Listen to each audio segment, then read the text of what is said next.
There's the. Yes. There he is. Okay. All right.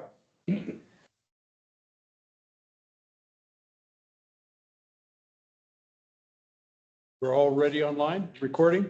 Yes. All right. I'll call the meeting to order, and will the clerk please call the roll? Councilmember Hagenow. Present. Councilmember Kerr. Here. Councilmember Martin. You're muted. Can you hear us, Steve? You're muted. You're muted. You're gonna have to click the unmute.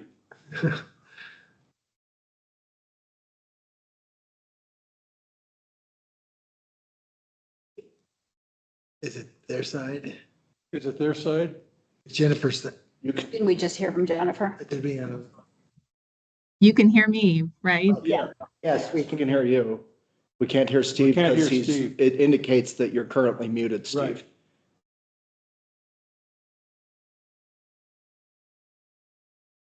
Does Jennifer have presenter rights? They both do. Oh, they both do. We're all out of problem solving. Yes. Right. Councilmember Parmet. Hi. Councilmember Sullivan. Here. Councilmember Martin. I'll send him some technical tips. And then Mayor Riley. Present. There are 6 members present. I just stand for pledge of allegiance. Pledge allegiance to the flag of the United States of America and to the republic which it stands, one nation, under God, indivisible, with liberty and justice for all.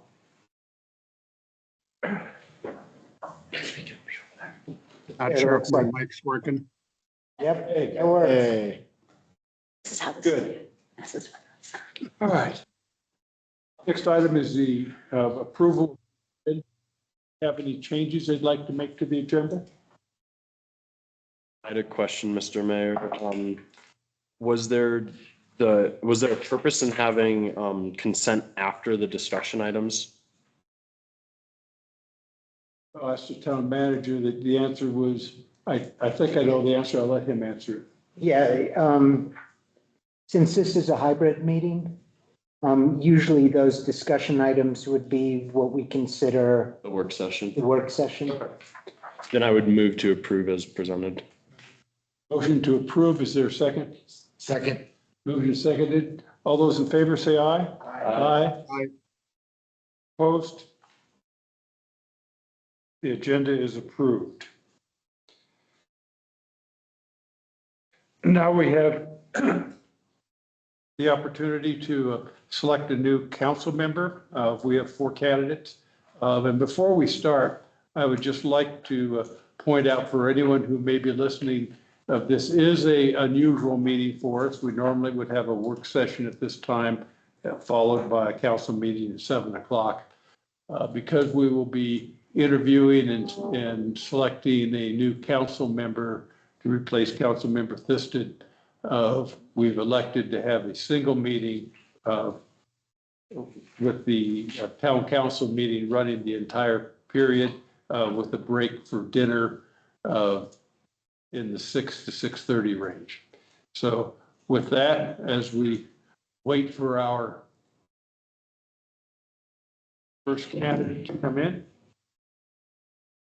One question, Mr. Mayor, that I remember we talked about initially when we were looking at this is that while we do have some very great candidates here, we could also omit to select anyone, right? So it's not a, we have to. Well, welcome, Christy.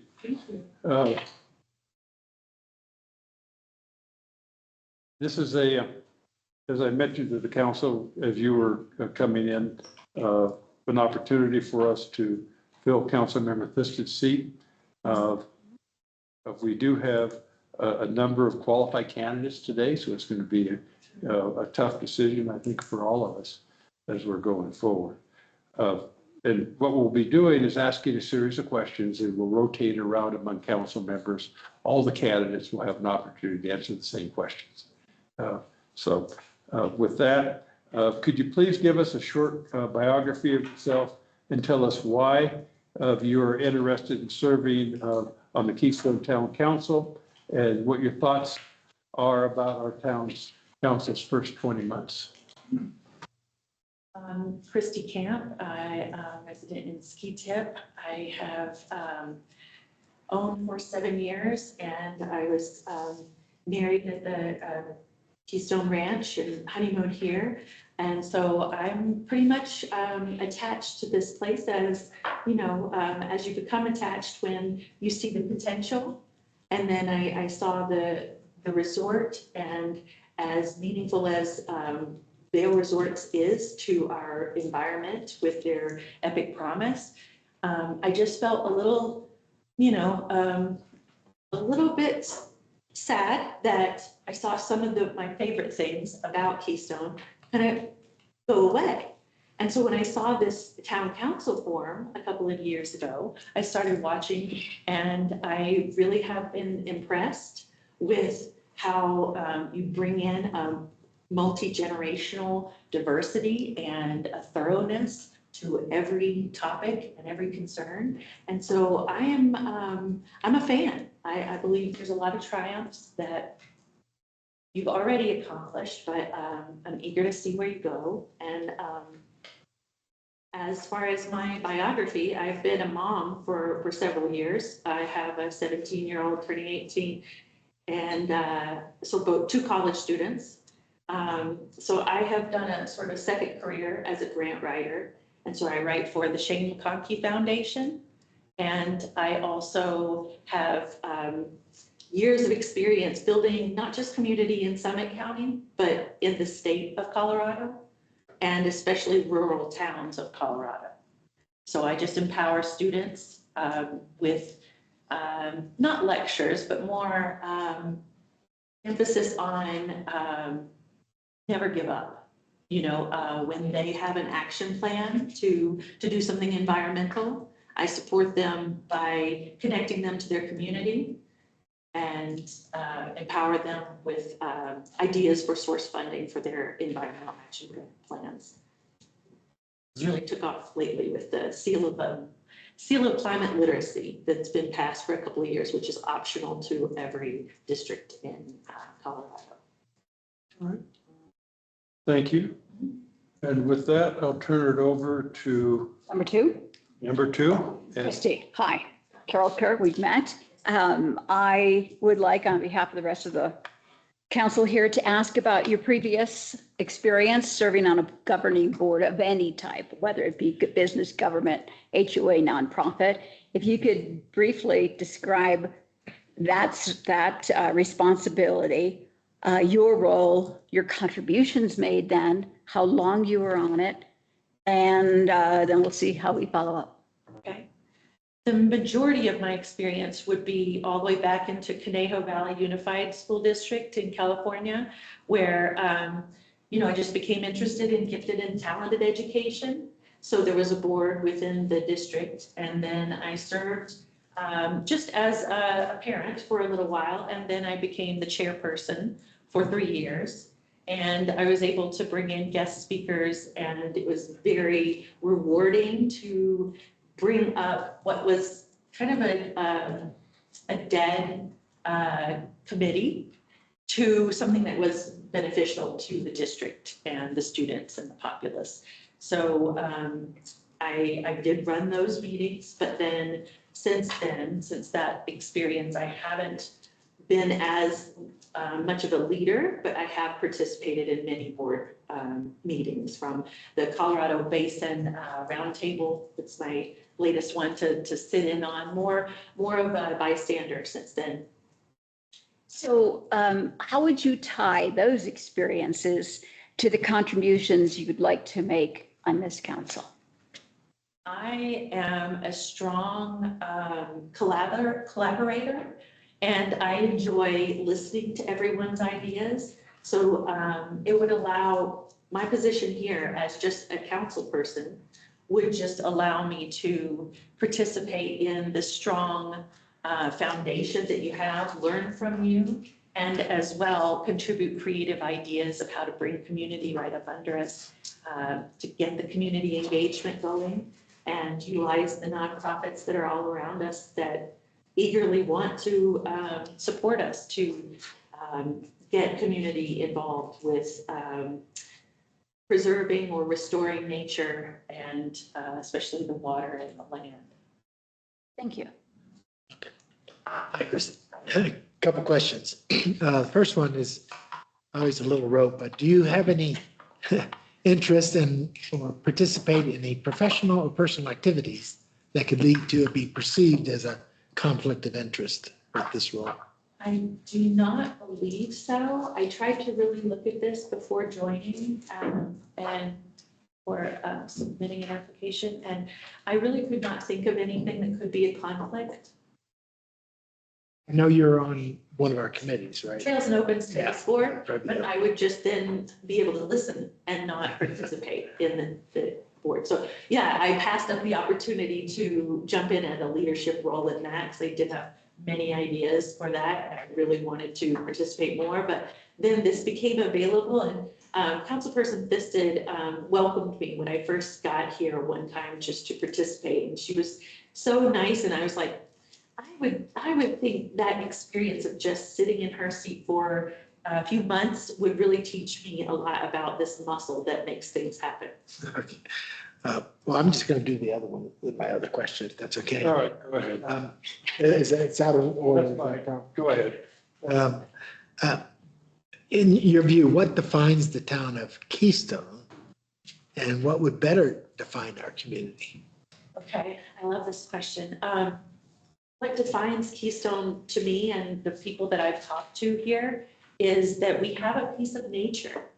And what I would love to see more of is opportunities that the citizens, that everyone that visits is able to touch and be engaged in that nature as well as each other. I believe that we do have a piece of nature and it's going to be a leadership role that will best preserve that nature. So it's going to be a key part of what we're going to do to improve. We're going to have to take a role as a leader to maybe even a global leader to preserve that nature. Because once you lose the animals, you kind of don't get them back. You can't really buy them and bring them back. And so would like to preserve the environment for them and then, connect the community more so in that process and connecting with each other in nature. We'll go out of order. Councilmember Formet. Please describe what you think the role of a council member is and who they represent. The role of the council member, in my view, would be to be diplomatic and put the interest of the members of the community in their answers and in their votes. And so they would represent the members of the community as well as the visitors of the community. Okay. Councilmember Hagan now. Thank you. Christy, thanks for being here. Steve and I both know what it feels like to be in the hot seat, and thank you so much for being part of the most important aspect of the democratic process. So this is awesome.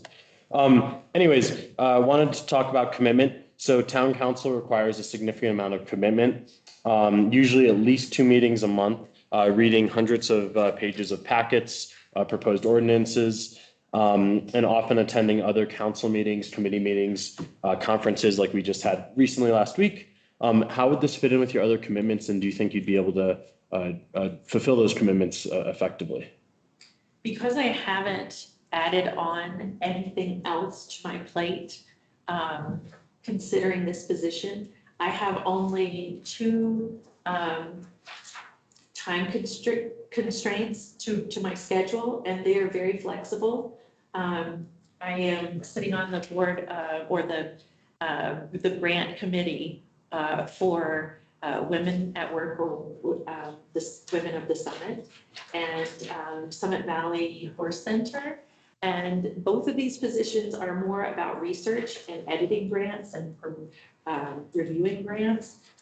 This time commitment is a welcome commitment. I have slated all the time that I believe I would need to go through the documents to be prepared and ready to participate at 2 of the meetings. Perfect. Thank you. Councilmember Martin. Community, What technology constraints would it be better to have a council member there read off one of the questions? no, you can do it. Okay.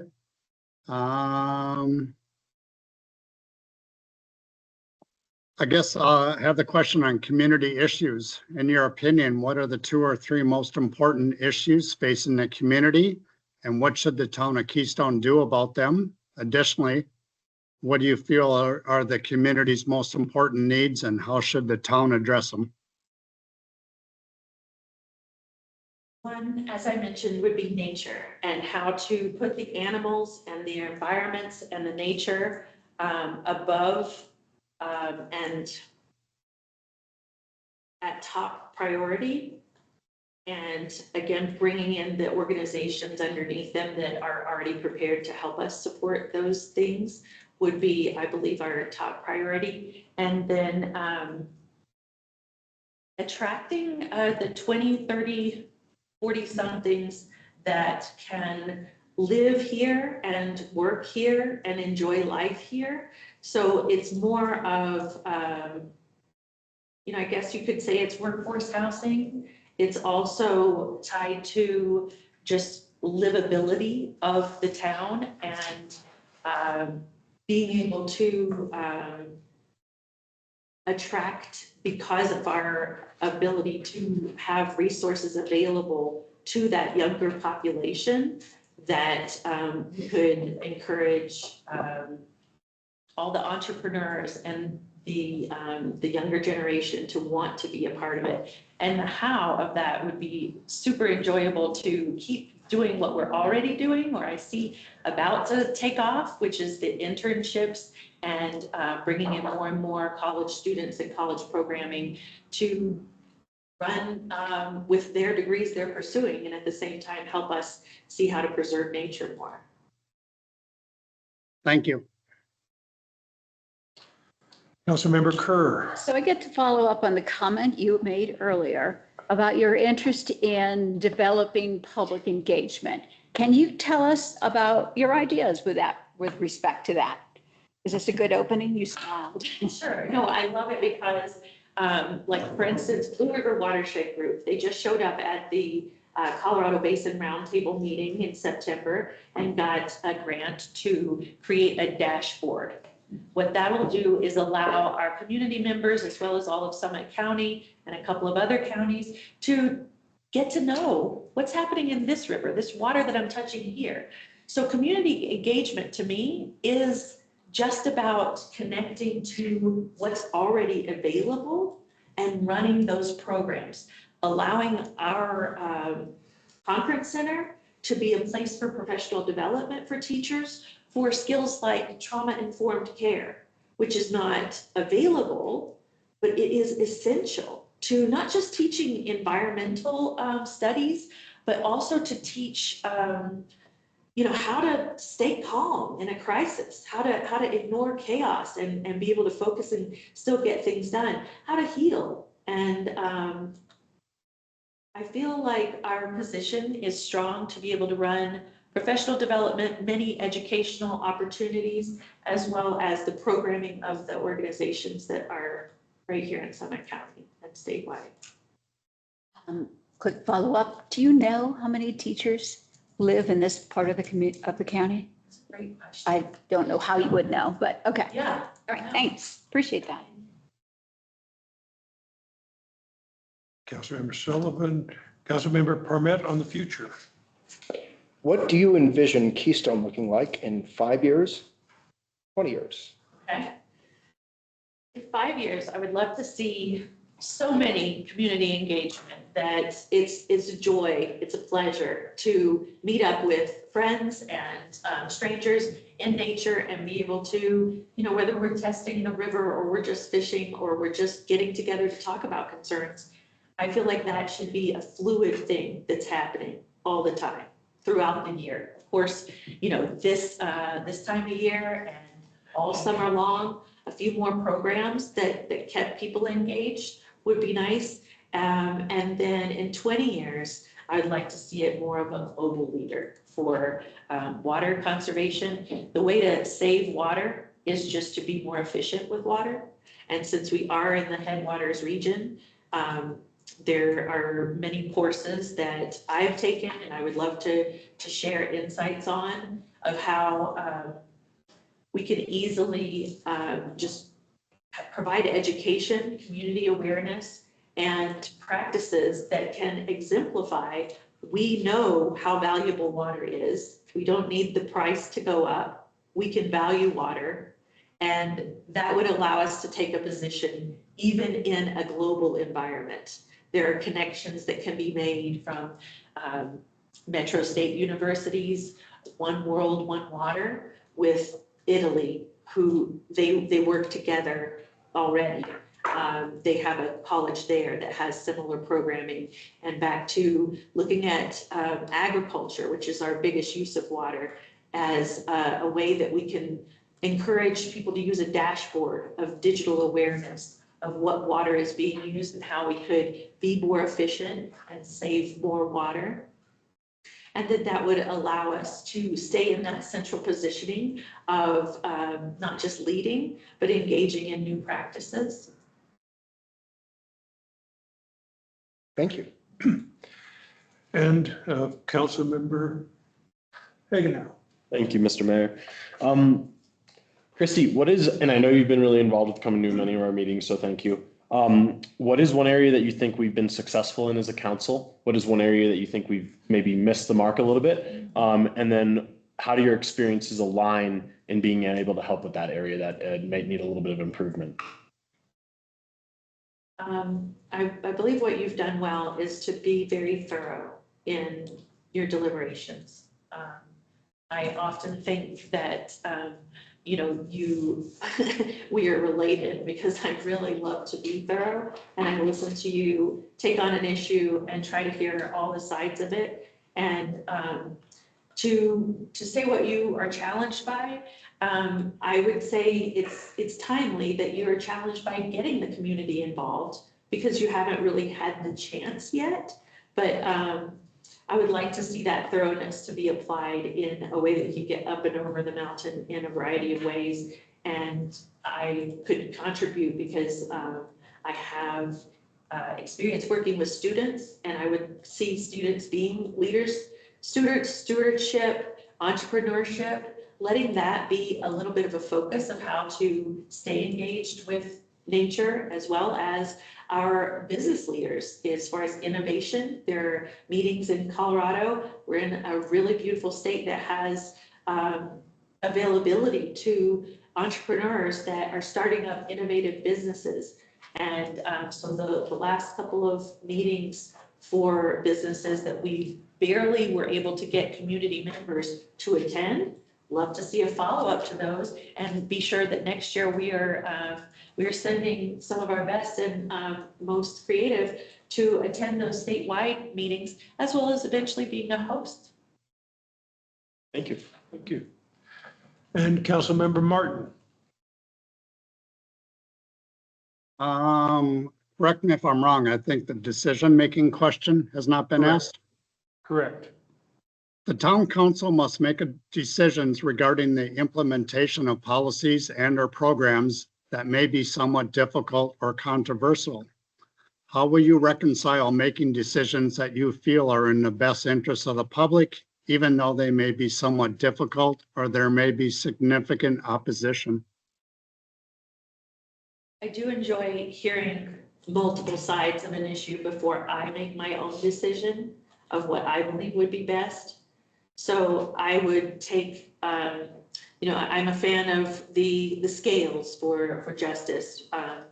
being a good symbol to this question, just being able to let two sides of something and multiple sides of something resonate until there is a consensus, if there is a way that comes through it that is more of a win-win-win. And hopefully there will be a way to capture what we're doing that is not hitting the mark in a new, or at least awareness in a new project, or at least taking that awareness with us. Thank you. Thank you. Does anyone on the council have any other follow-ups? You mentioned in your first response that you saw things about Keystone that you loved that had gone away. What are those things? I mean, you could do fondue at the top of the mountain, and now I think it's like you take a power bar in your pocket and a water bottle, and that's your experience. So I think some of the fine dining or very interesting dining experiences are not here now, and I believe we could bring them back. Yeah. Mr. Fondue Chessel. I do too. Councilmember Kerr. I don't know if that's in our bailiwick though. What are your ideas about the upcoming discussions we'll be having about land use, code and zoning? Have you started to think about this? Likely. Just in that open space is where we can connect in nature. So I want to really be sure that we're not just increasing any open space, that we have that value of the connectivity of our open space. I love ideas of any residents or, that are up against the open space that might even want to be a conduit to that open space.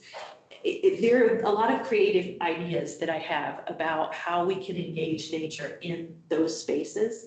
As far as zoning them I want to learn more about zoning, to be honest.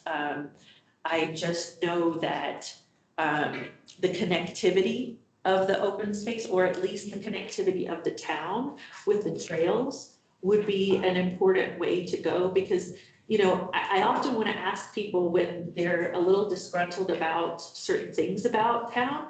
I don't know that they know. They're mostly in a nature preserve. Like a lot of town is a national forest. And so there are organizations that can help us engage community in that. And I guess that's still where I'm at. And I don't have a lot of input yet about how to do anything other than connect it and make it a top priority. Thank you. Thank you. Any other questions? Well, Christy, thank you very much for coming in.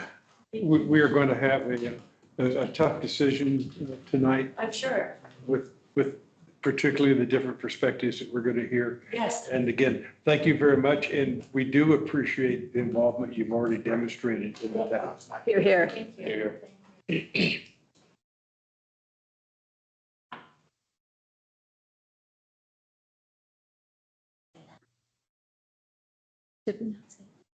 You're here. That we appreciate. Oh, no. Here's the note. Right. Yes, I did.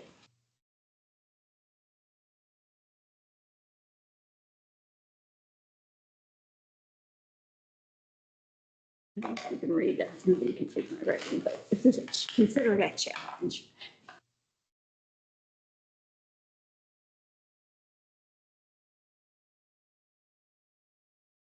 Man, you can't. Let me try again. It's this. It's this, right? All right, well, stay tuned for the next break. Yeah, that's a legit complaint. Yeah. Good afternoon, Blaine. Same order. Same order, but Blaine, again, thank you very much for applying. It's going to be a tough decision that we're going to have to make today. We have 4 very well qualified candidates that we're considering. And what we're going to do is we have a series of questions.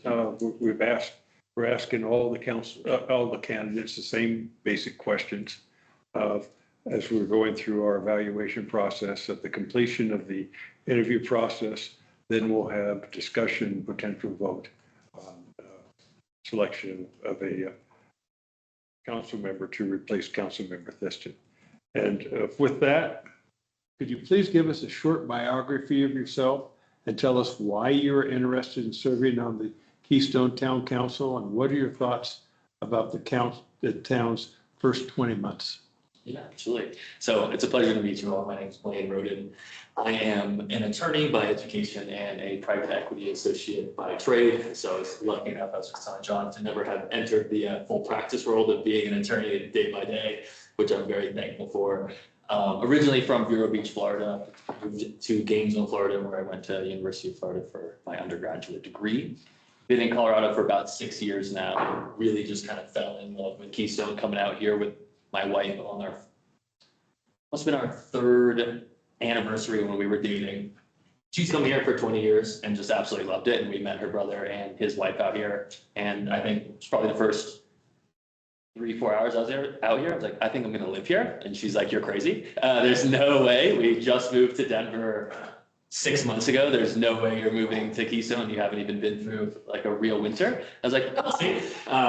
Then fast forward to a few years ago, we got engaged on Mizing Drive right outside the house, and then married last summer up on Timber Ridge, and was just fortunate enough to be here full time since then. And I've just absolutely really loved the town and where I think the town is going in the next, you said 20 months was the? No, what are your thoughts about the town's first 20 months? Oh, the town's first 20 months. I've loved seeing the town actually be incorporated. I actually just had coffee with Mr. Huntley, the county attorney, yesterday, and he was saying how awesome it's been to see the incorporation of the town actually come to fruition and really be an actual town. And I was saying I loved all that too. I think the sidewalk that you all, like, I think Jonathan mentioned, like having a ribbon cutting ceremony for, I was like, that is so cool to actually see infrastructure being done here and how meaningful that is for actual people. So the progress that I've seen the first 20 months has been really impressive on a ton of different fronts. But I think the pedestrian safety and being able to build a sidewalk that quickly, that's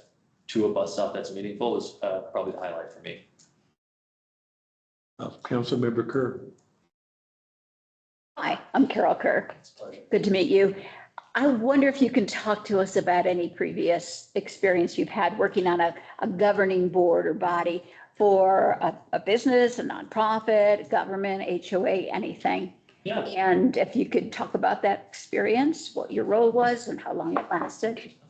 So my governing, or more of the leadership position, the big one that I did was with the Student International Cannabis Bar Association. So a bit of a mouthful, but I was the vice president at the University of Denver Stern College of Law when I went to law school there. And that was a challenging time because it was right around COVID. So getting people to come to a volunteer club remote was very hard. And that was a great experience for me, really understanding what it takes to get people engaged. And free food was kind of the best, the best way to get people engaged. So that would be a big takeaway for me, was if you have an in-person event and can offer free food, you're going to exponentially expand the amount of people coming. So that was a big one on the membership, but just dealing with different views and opinions. You know, cannabis is a highly regulated subject and people can see it for medical use or for adult use and recreational. So the ability to kind of thread in between there and make sure that everyone's interests and needs for why they joined the club were heard was a big thing for me. Of, you know, person A might be here to try and find a job, person B might be here to try and advance medical cannabis regulations. How do we make sure that this meeting is beneficial to someone looking for a job and someone looking to, you know, push forward positive regulation? So that was a big thing for me. And that's really the extent of my leadership goes from that. I say I work for a small firm now, and while I'm not one of the partners, I do take lead in a lot of different activities that we do. And that's been a very interesting experience for me when I'm the lead on the audit process and have to tell the partners that they're not answering a question correctly has been very fun. So I wouldn't know if it's leadership, but taking the lead on that is Character building. No. Yeah, I'll say that. Yes, ma'am. Forgive me, I'm going to ask you a two-part follow-up. First of all, what attracted you to any of the clubs you could have been engaged to to that particular one? And secondly, how would you expect to tie your experiences to date to your role as a council member? So what drew me to that club specifically was that I have a really deep passion for agriculture and the environment. And I was always interested in getting involved in the agricultural industry. My family's been involved in the agricultural industry for about 7 years or 7 generations in Central Florida and Southern Georgia. And I was like, well, how could I get involved in the agricultural space without being in a commodity-based business where everything's kind of set and you're just there? I wanted to be involved in an emerging industry that I felt like I could have an impact on. Cannabis fit that perfectly. It was an emerging industry in agriculture. And I didn't really think that there was many other asset classes or industries that really interested me in the same regards. So then I actually went to the University of Denver Serpentine specifically for their cannabis program. It was the only school at the time that taught that. So I quickly knew that getting involved in the Student International Cannabis Bar Association was the first thing that I wanted to do being there. And could you remind me of the second part of the question? How do you anticipate that you can tie your experiences, any of your experience to date, to the role of a council person? So my experience that I really would be relying on would be the legal education that I received in law school, and also my experience since I've been working about 3.5 years full time.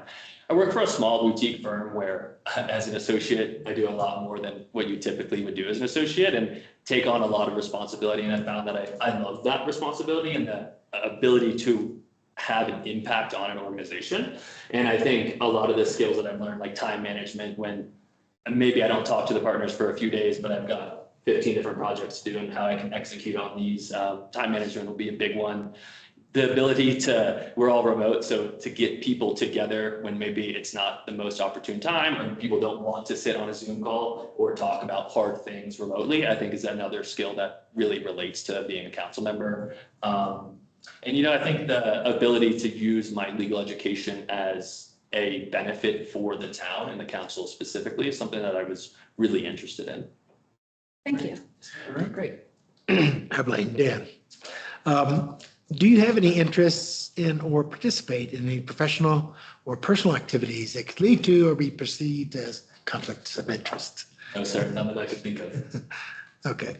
No, that's You've pretty done sim- all right. That's pretty simple. That's the easy one, man. Carry on with that. Councilmember Permit. Please describe what you think the role of a council member is and who they represent. It's a great question. I think the role of the council member is a very fluid one, but the core of it is being able to have an impact for your community and hear all of your community's wants, needs, and desires. I know that Keystone is a very interesting community where you have full-time residents, but also second homeowners and then visitors. So the ability to combine the needs and wants and interests of all three or more of these groups is, I think, a very important part of being a council member.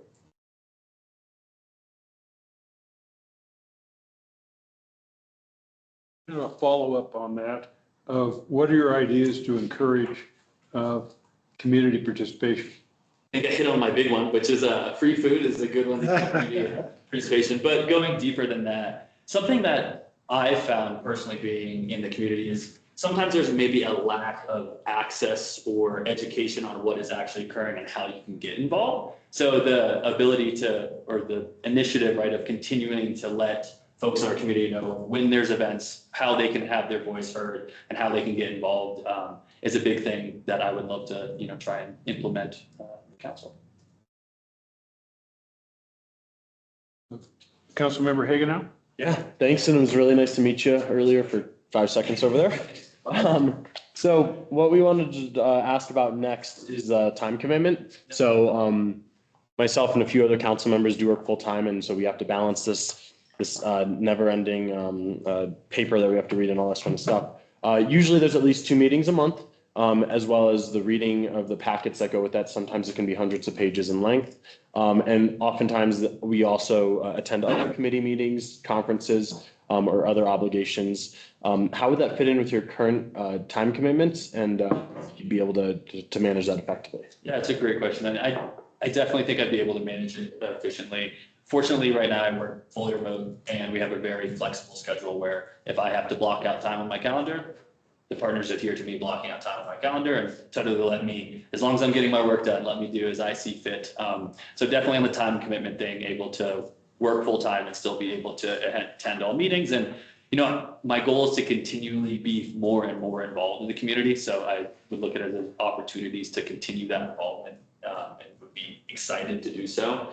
You know, that was a real impetus of moving up here, was the ability to commit to a community and have my impact be felt. And that's exactly how it. Do you have a quick follow-up on that? And I don't mean to be very particular with your words, but you said work remote right now. Is there any anticipation that that would change in the future? Okay. Sorry. No, I appreciate the clarification, but yeah, we have no office remote, full-time. One of the partners actually just moved to Park City, so don't see us opening a Denver office anytime soon. Perfect. Thank you. Yes, sir. Councilmember Martin. Welcome. Thank you for your interest. I have a two-part question, so I'll ask the first part and let you answer, and then I'll ask the second part. In your opinion, what are the 2 or 3 most important issues facing the community, and what should the town of Keystone do about them? You know, I think one of the big ones is pedestrian safety, and I think having sidewalks and more access to have an interconnected community is a big thing. I think we have a great trail system here, but I love what the council's done with that sidewalk, and I think pedestrian safety is, you know, a really big issue for our community. The 6 going right through, like, countless amount of times where cars just don't seem to understand that there's people that live in this area and just see it as kind of like a way to get on the Loveland Pass or get to Keystone. So pedestrian safety is a big one. I think another one that is maybe even harder to tackle, but is affordable housing. The ability to offer housing for residents and workers here is a really big interest of mine. You know, my wife and I actually have an investment property that's a condo in Snowdance, and we were only interested in finding a long-term resident, someone that we thought was going to contribute to the community and not be, one, a burden on us or our property, but really commit themselves to the community. And we were fortunate enough to find an amazing renter. And I think those are 2 really interesting issues that are definitely not easy to solve, but really important for our community. Somewhat related to that is, what do you feel are the community's most immediate needs, and how should the town address them? It's a great question. Yeah, I think the pedestrian safety is a real big immediate need that I definitely think can continue to be addressed. And I believe that building out additional sidewalks and, you know, connecting folks that way and having a safe way to commute in the winter snow is a big thing that would be super helpful for our community. Thank you. Thank you. I'd like to return to something you started to talk about earlier. I cannot argue that food and good information, good, reliable, regular information are pretty critical if you want people to be engaged. But I wonder if you have some ideas that would reach beyond that and talk about how to encourage not just coming to meetings, but publicly involvement in this town. Yeah, it's a great question. And it's one of those where you'd love to have more involvement on everyday activities. You know, I think social media is a really powerful tool. And I think having active posts on social media and engaging with your community is a really important thing. I mean, for example, I didn't realize that there was this, like I said, it seems like almost a group of individuals breaking into cars in Summit County until I saw the post from the Summit County Sheriff's Department. And I just realized how much information people, especially my age, get from social media. And I think being engaged on social media to have that education and information readily available so that it's not a burden to find that information for community members is a great way to get people further involved. I wouldn't dispute anything you've said. Do you have any ideas for the types of involvement and engagement that we could engender or improve upon? When you say types of involvement or engagement, could you expand on that a little? I was hoping you would. Are you saying like more of? I don't know. Well, I think. To make people feel that this is their town and they have the opportunity to be involved, to do things and to shape the future. I think that's really important and a great point to hit on. You know, one of the things that I was involved in back in high school was a recycling initiative, and just, you know, that was really hard to, one, get people starting to recycle, and 2, really for people to stop throwing trash away. And again, the big thing there was the education, and that's, my mother's a teacher, and that's a big thing that I don't want to continue saying it, but the educating, I think, is the biggest thing to get involvement is, here's how you can get involved, here's what it looks like. And I think tailoring some of those events to how the constituents, like to live their life. So a lot of people here love to be outdoors, they're in the outdoors and active. So having events that can intertwine people's interest with also engaging activities or interests of the town council and furthering the city, I think is a very interesting kind of dynamic that we could look into. Thanks for developing that. Yeah, appreciate it. Question for you. What do you think today defines Keystone? And then what should we do to better define Keystone?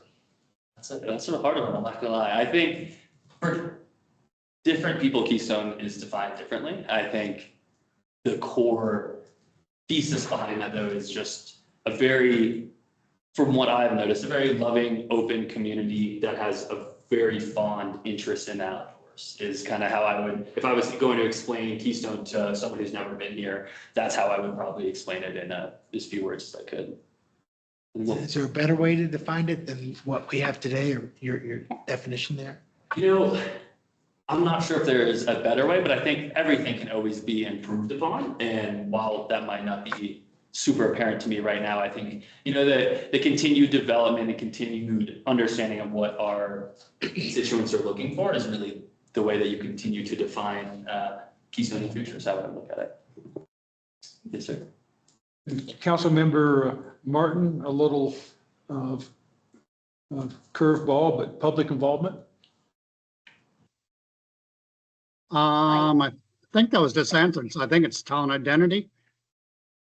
Or We I'm sorry, just- future of Keystone. Yeah, that's. Yeah, no. You want me to do public involvement? Yeah. All right. You want me to go? Yeah, then in that case, then let's go to, I guess we haven't done community issues. I think the next one is future. All right. What was that? What do you envision Keystone looking like in 5 years, in 20 years? Another great question. I could continue to see Keystone as maybe just a slight, growth of what it currently is. I think a continued small town feel where community interest outweigh corporate interest is how I would love to see Keystone in the future, and continue to have a real focus on community involvement, having access to open spaces. And again, that real loving feeling and open community. We moved from Denver not too long ago, and it was the exact opposite of Keystone, where you didn't feel safe being outside and you didn't feel safe even maybe disclosing things to your neighbors, all that kind of stuff. So that's a big part of what I saw that drew me to Keystone. I'd love to continue to have that throughout the life of Keystone. So I think in 5 or 20 years, I don't see it being a majorly different town. I think, the continued more sidewalks would be a big one. I'd love to see more events with free food. No, but just very much a slow progression of, as much as I'd love for things to stay the same, I understand that things must change and grow, especially with different demographics coming in or different ages. So just kind of keeping on the same track, but making sure that the core thesis of a community that's safe and has outdoor access being, again, that core part of it. Thank you. All right. Councilmember Martin, decision-making.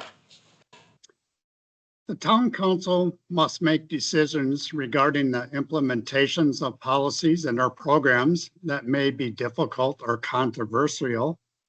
How will you reconcile making decisions that you feel are in the best interest of the public, even though there may be somewhat difficult or there may be opposition? Yeah, it's a great question. I'm not one to shy away from opposition or conflict. It's something that I think when you're able to sit down and have a real discussion is how you actually advance. So I love the idea of conflict just in an abstract, that usually it means there's people that are passionate about something. And when you have different ideas on things, that it's a good thing to have those discussions. So, my ability to make decisions and everything like that, I believe I have really good decision-making skills. Something I really like to rely on is just logic and, thinking logically, and maybe that's from law school, but I always have found that when you apply logic to situations, you can remove your bias, and being able to remove your bias, I think, is how you come to the most logical outcome that is hopefully the best outcome for your constituents. Thank you. And now, Councilmember Hagan. Thank you. That last answer was refreshing. So I wanted to talk about some council actions we've had in the past. And while I do say I agree with the cutting of the ribbon being a good initiative by the council, I'd like for you to hit on some other areas that you think the council has been successful in, areas also that we probably missed the ball on, right? We've been a little unsuccessful in. And then how do your areas align with and support those areas that we can improve upon? I think one of the big ones that kind of sticks out to me was the meeting you all had about the destruction of Frog Trail. That's behind there. And that was a really interesting meeting that I attended remotely. And I don't know if I would say failures right now. It just was a very passionate meeting. And that was something that I found really interesting to kind of see the different passions come out. Could you remind me the Yeah, so basically, what do we do well? What do we miss on? How do your experiences help what we miss on? Yeah, so I think done really well. Again, the sidewalk was just that's fun to see the infrastructure being built in a new town. I think that's like a very impressive first step, and it's a great thing that we've done this and we can continue to expand upon it. I think the way my experience comes into play that would help is that logical thinking, the legal education, as well as I've been at this firm for 3 years now, but really probably 6 years I've worked for them throughout law school. And it's a small firm where there's 3 real decision makers and then myself and another associate, and being able to kind of play those lines where the 3 partners might have different views on where the firm is moving or where the deal is moving, and realizing that if they come to a head that there won't be any progress, and that progress is usually more important than maybe other people's opinions is kind of how I would say that. Thank you. Do any of the members of council have additional questions? Councilmember Kerr. I'd like to follow up on what John was just asking about. You wrote in your letter of intent that your vision was to guide growth in a way that benefits residents and visitors alike. So I'm wondering if you could help us understand your ideas about upcoming zoning and land use code discussions. You have specific? No. Well, I think being able to weigh, again, the full-time residents and people who live here every single day with visitors and second homeowners that's the crux of the issue for the town of Keystone. And I don't think I have an answer that kind of solves it all. Just being able to understand both sides and realizing that there is bias in everyone's opinions and their thoughts, but knowing that everyone has usually a pretty valid opinion and that their wants and needs need to be heard, and trying to find that middle ground where full-time residents, visitors, and second homeowners, maybe not everyone's happy, and most times not everyone can be happy, but coming to that middle ground where I believe it would be the best, whatever that situation is the best situation for the town, regardless of whether my biases lie or other people's biases lie. Yeah, thank you. Other questions, Councilmember Hagan now. Thank you. So also in your letter that was written, you mentioned see Keystone as one of the most family-friendly towns in the state. While I love to hear that, I think that there are several community members that disagree with that sentiment. And so why did you put that in there, and why do you feel it is one of the most family-friendly towns in the state? I put that in there because my wife and I are hoping to have a kid or a family soon. And that's really what drew me out here. Was I'm from a small town in Florida where I see a lot of similarities to Keystone, with big affinity for the outdoors, a ton of second homeowners, a lot of full-time residents. And the family-friendly aspect is, I truly believe it's one of the more family-friendly towns. I mean, not to put Aaron under the bus here, but the amount of times I've seen Aaron leave his door open with his keys in it to his car, and the car sit there overnight, or me having to run the keys in. And it's just so different than what we were used to in Denver. And we came out here saying, like, we want to get married out here, want to start a family. And while there is maybe not a massive family population or a ton of children that live here, my childhood was spent outdoors. So the idea that we could go, not literally, but figuratively shove the kid out the door and say, go play outside is a very family-friendly aspect. And it's something that the community here, I mean, again, the neighbors that we've met and just everyone is so friendly. Our neighbor behind us, the first time I ever met him, was like, I hope you have kids soon because this neighborhood needs kids. And it was just like, what an interesting outlook, because our neighbors in Denver were not interested in having a conversation with you, let alone hoping you'd have kids live under or above them. So it was just a real change in attitude. And, I think it's just the core values that people have that live here just really resonate with my wife and I. And it got us really excited to hopefully start a family here. Awesome. As a follow-up to that, do you think the community has everything that you would need to have a successful family and support that? Or is there things that are missing? That's a great question. I think the community has a lot of the things that you would need to start a family. I think childcare is probably going to be the biggest hurdle for my wife and I. We're both remote fully right now, so I think that's a benefit. She just became remote. That's probably where I'm coming in right now is the language, because she just became remote about, say, 12 months ago. So I think there's definitely things that every community could have more of. But yeah, right now I believe that there's at least a solid basis between Keystone and the greater Summit County that has everything that we would want in this family. Thank you. Thank you. Any other questions? Well, Blaine, thank you very much for coming in. The council's going to have a tough decision tonight. We have 4 very well qualified candidates. We appreciate your answers.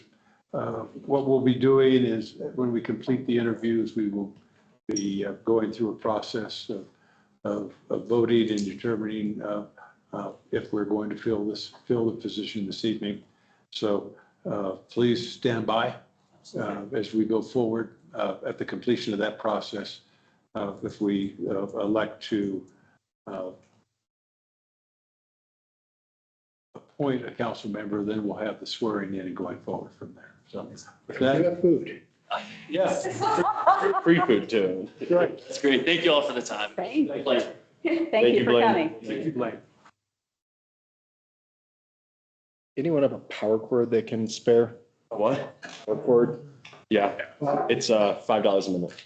Okay. I'll let you use one for 4. I got 350. How'd the bidding begin? Well, that was a failed attempt.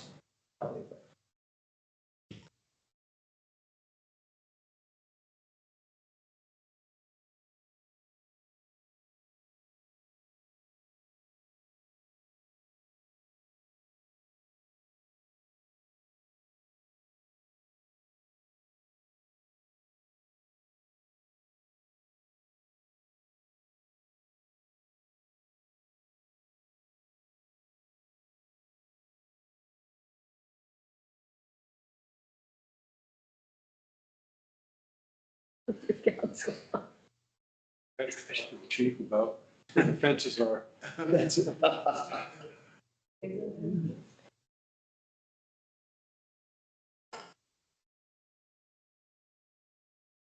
Missed that. Welcome. Thank you. Thank you for having me. Thank you very much, Dr. Allen, or you go by Jay? I go by Ron, so it's on there as J. Ronald, but I go by my middle name. Your choices, and we guessed wrong. We just had that conversation in the lobby before we started, so you can tell what my attention span is. But we appreciate you coming in and volunteering. It is going to be a tough decision we're going to have to make tonight. We have 4 very qualified candidates to consider. But as we start, could you please give us a short biography of yourself? Tell us why you were interested in serving on the Keystone Town Council and what your thoughts are about the town's first 20 months. Okay, sure. So a little background to how I got here this evening. Back in 2012, I was still active duty U.S. military. And my wife and I decided we kind of needed a place for my son to anchor. We were moving around a lot and we're constantly, moving from town to town, and we wanted our son to feel like he had a home. And so we bought a place here in Keystone in 2012 to make that kind of our our retirement house, but the place to come to live when we weren't out doing the things that we had to do with the U.S. military. So we've been part of the Keystone community since 2012. That same son has now graduated from high school and moved on to college. My wife and I are now empty nesters, and also being a retiree, I now have the time and the energy to kind of give back to the community that has given so much to us these last 13 years. So I'm excited for a potential opportunity to kind of help shape Keystone and where it's going. I started kind of engaging with the city council probably about 2 or 3 months ago when some of the master planning was going on and those kind of things. And I really got excited. It gave me something to kind of focus on, and I really wanted to be a part of kind of shaping that future of what my home looks like. You don't always get that opportunity. So the last 20 months of Keystone has been changing and evolving quickly from the Keystone I remember from 2012, and I'm excited to just hopefully be a part of that where I can help shape that into the community where we kind of all thrive and enjoy this beautiful area that we live in. All right, thank you. And now I'll turn to Councilmember Kerr. Hi, I'm Carol Kerr. I certainly appreciate what you say about trying to give military kids a base of some sort. I wondered, I know you have served on many boards and leadership roles in organizations, but I wonder if you can choose one of those and help us understand the organization, your role, the contribution you made, and how long that lasted. Okay, sure. So it is tough to kind of pick one. But you can do it. But I'll give it a shot. So I think one that's somewhat applicable was when I was stationed in Tampa, Florida. We had an issue on the base with our emergency medical services. So we weren't able to reach the constituents in a reasonable amount of time to offer them a good standard of care. And there is, how do I put this? There are some political parts to this because once again, it's a federal installation. It was stuck right in the middle of Tampa, Florida. So my job was to work with the mayor and the city of Tampa, as well as being the military representative, to try to figure out how we get that medical coverage onto those members that were on base, to have that kind of emergency medical service that was appropriate. And so what I really learned from that experience was being able to work with some of the politics of that, right? It was a federal installation. We're talking about state funds as well as city funds for emergency medical services. So I think I learned quite a bit when it comes to how do we interact with some of our counterparts when it comes on the city, state, and even federal level, especially as it relates to getting funding for these services, where that responsibility lies, and how do we make the good scientific data-driven decisions that are economical as well too. Infinite amount of money, it's not a problem. With limited resources, trying to figure out who gets the care, where those ambulances are stationed. It was really a great learning experience as I worked through that and was able to solve that problem. Okay, that's interesting. But I will hold back my desire to ask more questions about that and ask the second part of the question. And that is, how would you tie your experiences to date, not necessarily that one, to the contributions you wish to make on council? Sure. I think one of the most eye-opening jobs that I had while I was in the military, I worked for the Inspector General. So I went around to bases all over the world, and we really evaluated those bases, which in themselves are small towns, right? 2,000 to 3,000 population towns that has everything from their own medical services to EMS, you name it, they have that. And I would go around as part of the team, about a 100-member team, where we'd look at the efficiency of those bases, how well they're running, how well are they delivering services to the people, and how are they using taxpayer dollars wisely to be efficient, lean, and but still be able to take care of everybody that they have there. So I think that's one of the big things that I would bring is kind of that critical thought or critical assessment. So as we look about, limited resources, how do we implement those in an efficient, transparent way that makes things run well?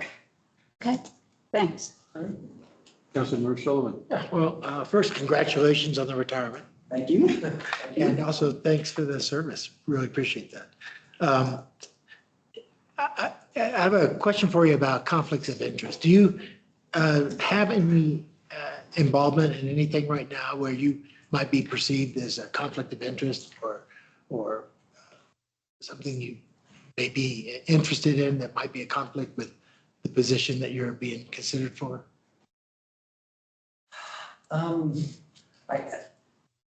don't have anything that jumps out. I know one of the reasons I started to engage with the city council or looking into kind of what that planning was that was going forward, just had to do with some of the zoning issues in Loveland Pass Village, which is where my wife and I actually have two homes up here. One is there and one across the street at Lakeside condominiums.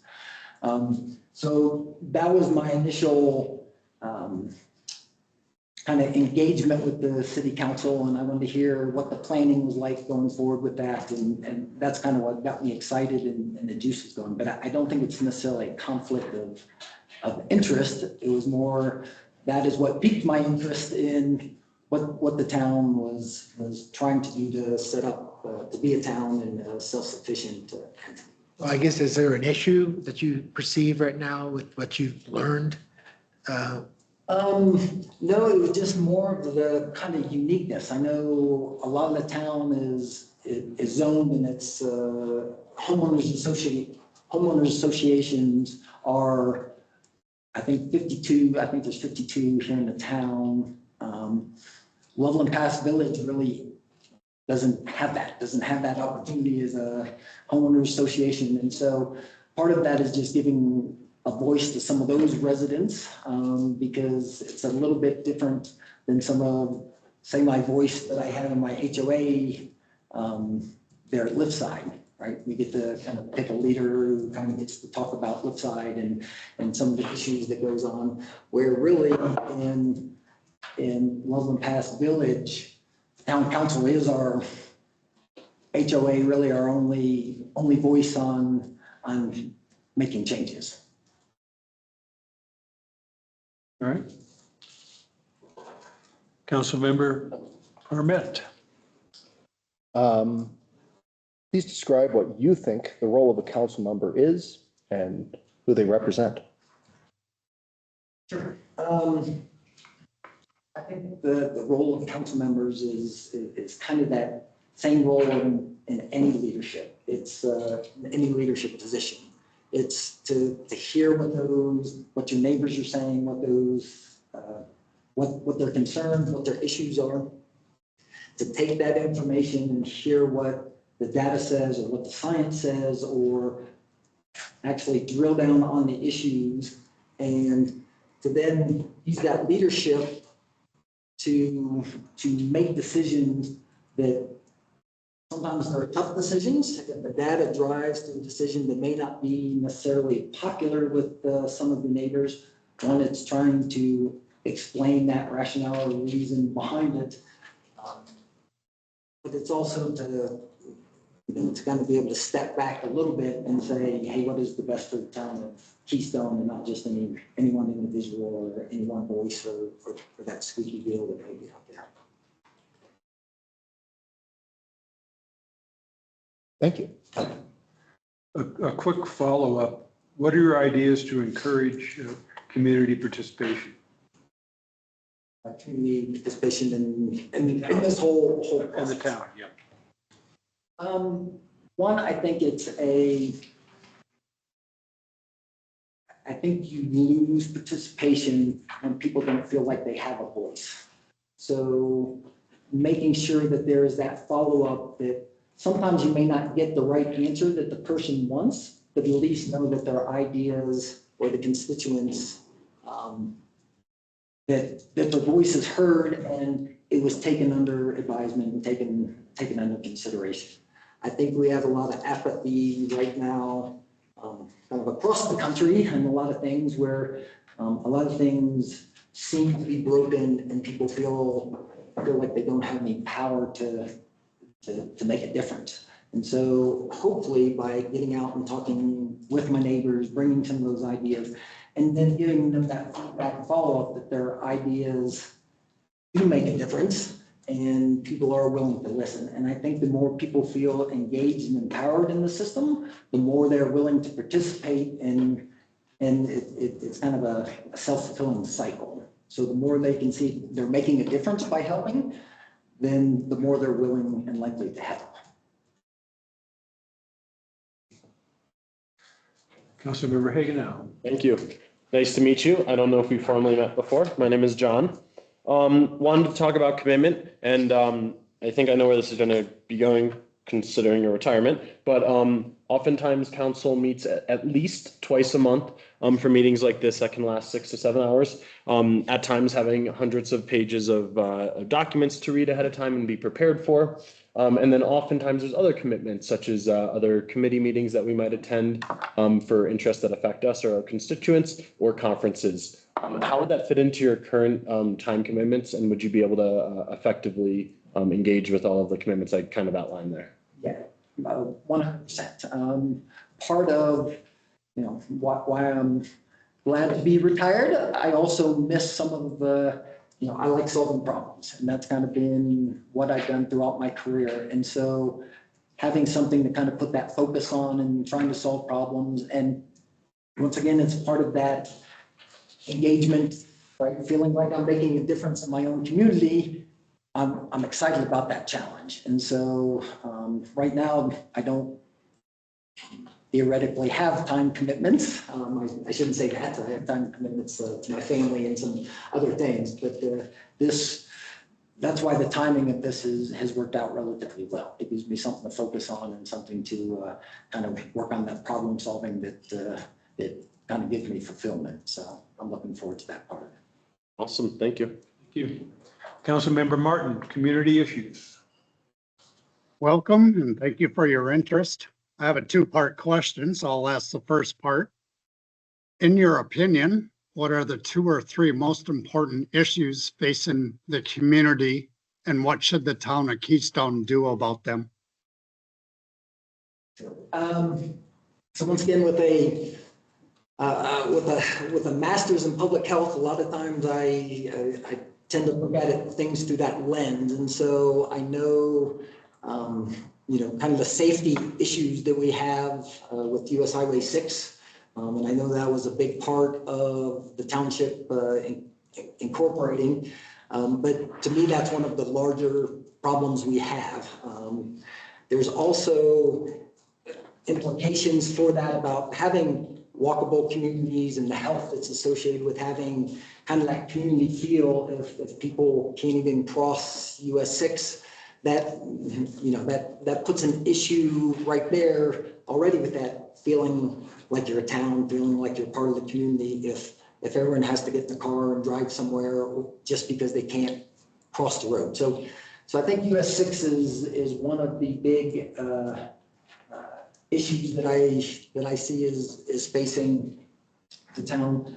And then you'd said a couple, so I think the second one may be an issue depending on how we see ourselves with the new charter mission vision statement about affordable housing.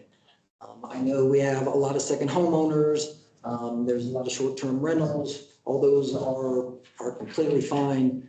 But to really build a community, we need people, or need places that people can live and work and recreate here and all be part of the same community.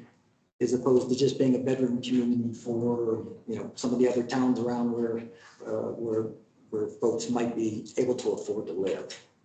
So if I had to kind of prioritize, I think those are two of the bigger issues that I see that I have right now. Okay, somewhat related to that is, what do you feel are the community's most immediate needs? And how should the town address those immediate needs? Sure. So, yeah, I think those, actually, both those are, I'd like to think, relatively high priority. Public safety is always a concern. And then I think it's going to be really imperative as we work through this to really get that good mission vision of what we want the town to look like. Because that really does drive issues like affordable housing, or what issues that we actually feel are priorities. There's a lot of growth potential here in Keystone from new condominiums that are going in and those things, and being able to balance all those with that mission vision, the way of life that we want to see here in Keystone, I think is going to be important. And so I think those all kind of tie in together, those highest priorities tie into what we really see our mission and vision of what we want to do with Keystone. Thank you. Councilmember Kerr. You touched on this earlier, public engagement, public involvement in the town. And I heard you clearly about making sure that people don't feel like that they are not heard and they're not respected. But let's go another couple steps and identify what sort of things would be community building and moving toward the vision you just mentioned about creating this lifestyle here. So, I'm sorry, so specifics on what I would. Something more than respecting people. Sure. Valid, but can you expand? Sure. So it's one is listening, right? And sometimes just asking someone, hey, what's important to you, or how's this going today? Some of that can be done just on the local level, right? Walking around in the neighborhood, when I'm walking my dog and talking to the neighbors, hey, what kind of issues are you having, right? So bringing those out, it's key that even when you do that is giving them feedback. Hey, you had mentioned, dogs being off leash or whatever, you said that was important. We talked about, we're going to talk about that at the next council meeting. Why don't you come share your opinion on why you think, dogs should be on or off leash, whatever. I sure do agree with those points, right? But I really think, and I may be a little naive in this, but I really think part of the reason Keystone stood up as a town, at least from the perspective I saw, was because they didn't necessarily I shouldn't say not but wasn't able to have as much voice as maybe what the county was saying or what the state was saying or what someone else was saying. And so being able to give that platform for people to be able to say, hey, this is what I want to see Keystone to be, or this is what I don't want to happen in Keystone, I think will go a long way to getting more participation. And sometimes that's going to have to be in a structured format is, hey, come to the council meeting next Tuesday. We're going to talk about off leash, or it may be, yes. Let me ask you to go beyond in coming to meetings or talking to council. What kinds of engagements and activities do you think Keystone has the potential for, but that we have not seen that promise come out through?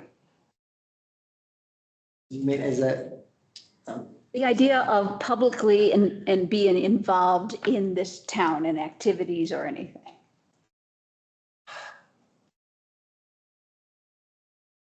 So- It's, Yeah, so are you asking me to describe some potential forums? that's an idea. Or- Yeah, anything, yeah. Yeah, yeah, it could be anything from, when they have the, Bluegrass and Beer Festival, have a City of Keystone table set up there just for questions and answers, hey, come talk to, or come meet a council. I know I went to one of the breakfasts, coffee with the council members. And that was one of the things that I started out kind of this process and journey. That was a great chance for me just to sit down and kind of talk and hear what was going on and, talk about some of my things. So there's, I think, a lot of different ways to get that, feedback. And I think the important part is that continuous loop. And so that's another tough side, is getting that information back to people when they say, hey, US Highway 6 is an issue, to be able to say after town council meeting, hey, here's what we're doing about it, or here's what we've seen, or here's the information that we have. So it's tough to. yeah, it is. People And I are busy appreciate and- you drilling down on that. Thank you. And I don't want to take more than my fair share, but thank you. Councilmember Solo.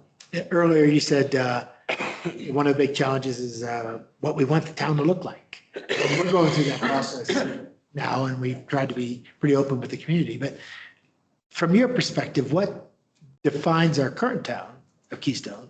And then on top of that, what would make it better? A definition of our town.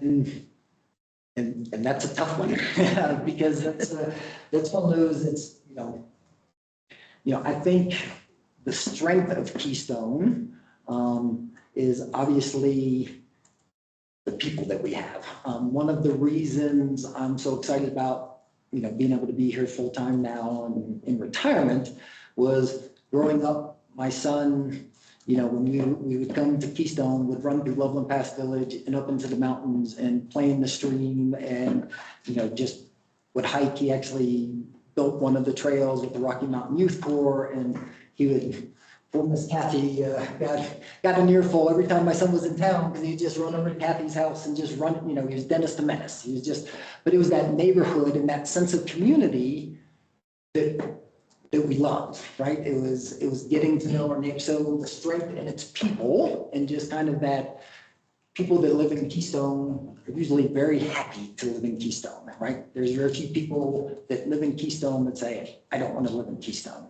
So I think that's one of the harder things to overcome if you're not in a beautiful place with great outdoor recreation, those kinds of things, and people have to live somewhere. It's tough to kind of build that community. I think here we've got a great blank slate, right? We've got beautiful trails for hiking and for mountain biking and world-class skiing.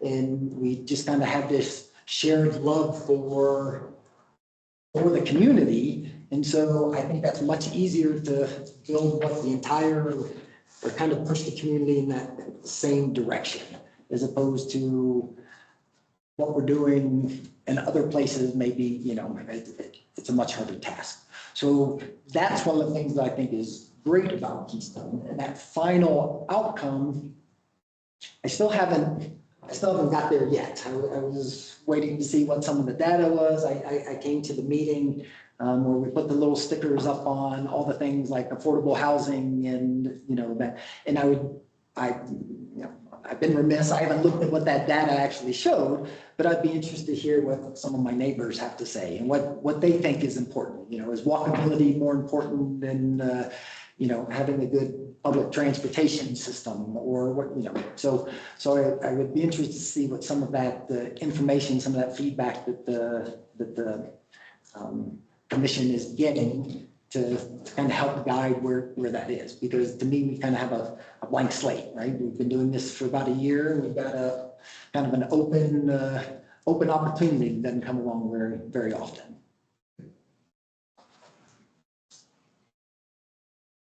And Councilmember Permit.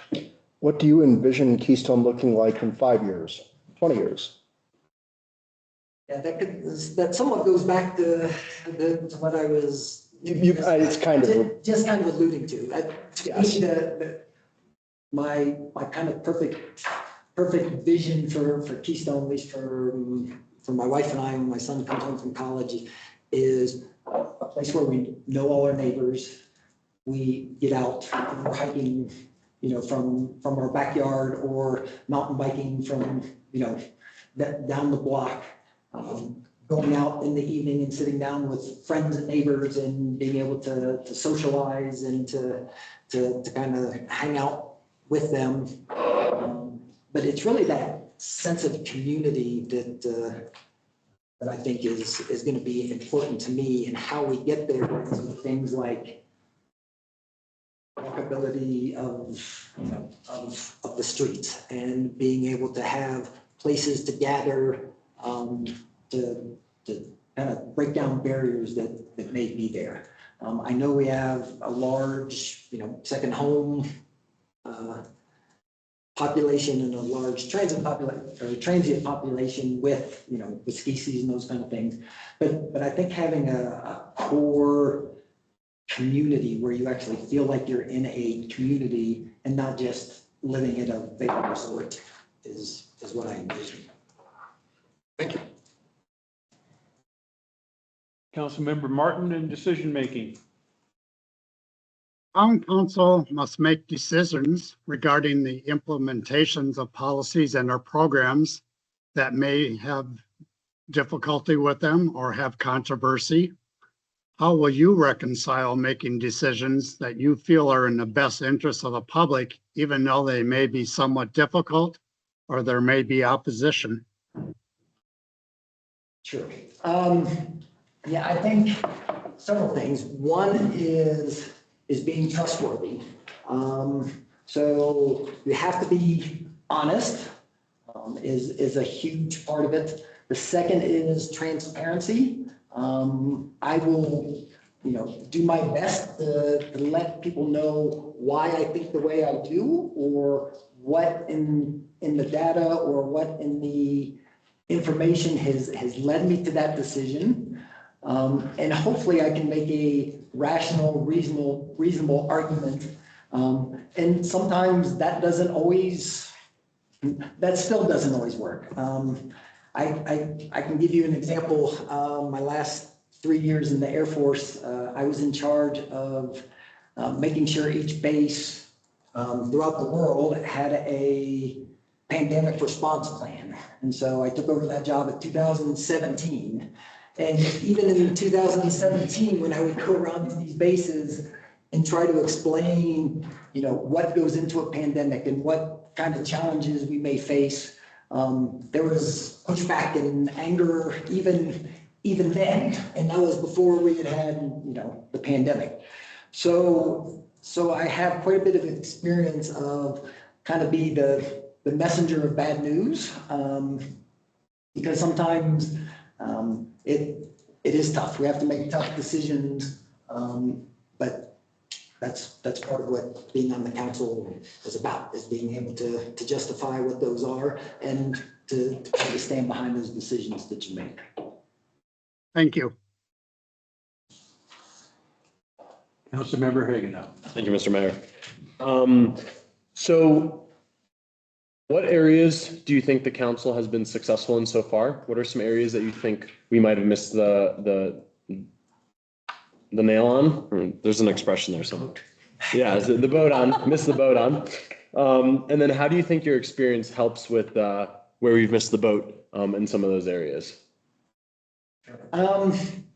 So I don't want to say necessarily that anyone has missed the boat, but I'm also a very, very structured thinker, and part of it, that's the way I am. Part of it, that was the way I was trained in the military, and part of when I first started talking to council members about kind of the mission vision statement, I'm used to those usually coming kind of, hey, here's what our mission vision is, and then we kind of rule and judge on laws and what we want to do to fulfill that mission and vision. And I know it's tough just standing up from scratch to be able to do it in that order. But there's, lots of votes on things that, might have been the right thing depending on where we want to go as a community, or it might be the polar opposite of the way we want to go. But it has to, I think the decisions really need to be made on that kind of common mission vision of where we want the town to go. And then you make the laws to get there, or the requirements to get there, or the objectives to get there based on having that. And so, and I know it's a tough process, gathering all the information and getting that synthesized and then digesting it all and getting that back to the community to say, yes, this is where we want to go. But to me, that's, very important, and it's tough to do any of these other decisions because everything we do really is going to impact that mission vision at the final stages. And so making decisions before that could send us down the wrong path. I couldn't agree more with that. What are some areas that you think, kind of the first part of the question, what are some areas that you think we have been successful in and have made the right decision or accomplished something that was good for the community? Yeah, so I would, once again, I apologize, but circle back to that same kind of answer, because it's tough to kind of weigh in on what a good decision is, because we don't have that kind of final outcome of where we want to go yet. So things that I think may have, like I said, I don't necessarily know how to say that, because once again, the good and the bad of the decisions, I think really depends on what direction we're wanting to move the town in. And any good decision could be a bad decision if we come out and say, hey, we really don't want this community to be X, but we've made a bunch of decisions that are leading us towards an X. So if I might hone in on this a little bit more, Councilmember Martin just asked a question about decision making. And to be honest with you, I agree that we need a clear, comprehensive plan that really takes into data-driven decisions for our community, right? The unfortunate reality is that can't happen overnight, right? And so we probably won't have that for a couple more months at least, being optimistic, right? So how would you make decisions from now until that plan is finalized? I mean, I agree with you that we need this mission vision statement, but unfortunately we don't have that right now. So, so once again,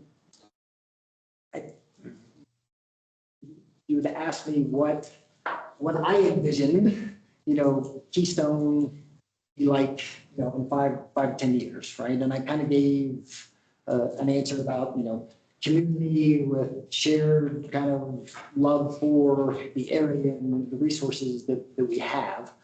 And I think you can get that general sense from the other council members, right? And we can maybe all agree on that. And so there's probably some decisions that can be made with, we think this is where we're going or where we're headed, and let's kind of start down that path. So,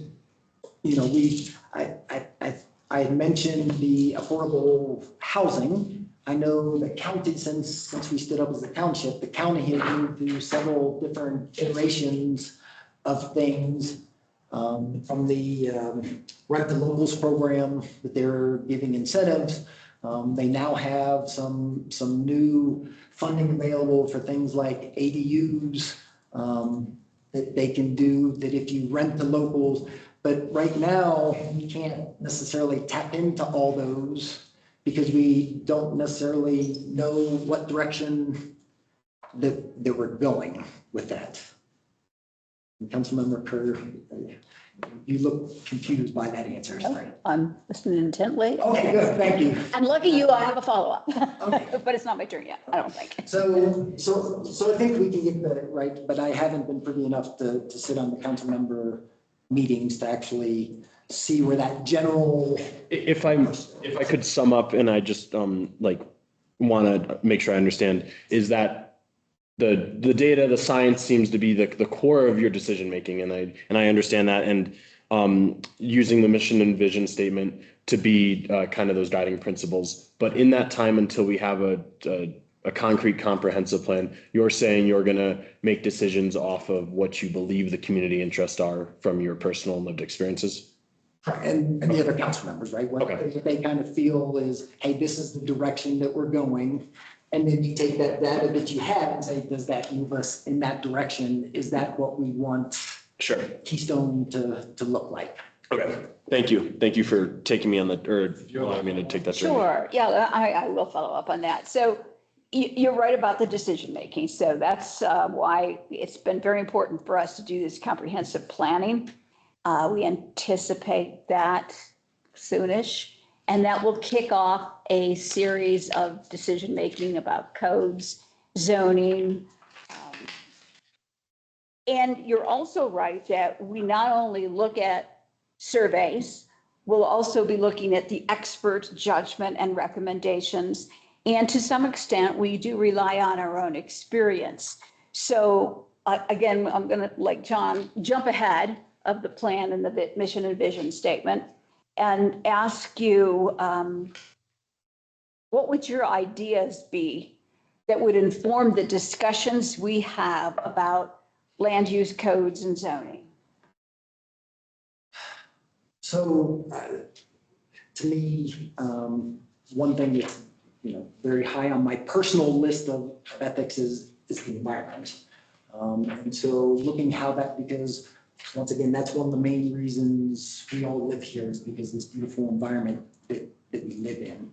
So the environmental impact of zoning can make a huge difference. We have a lot of beautiful wetlands.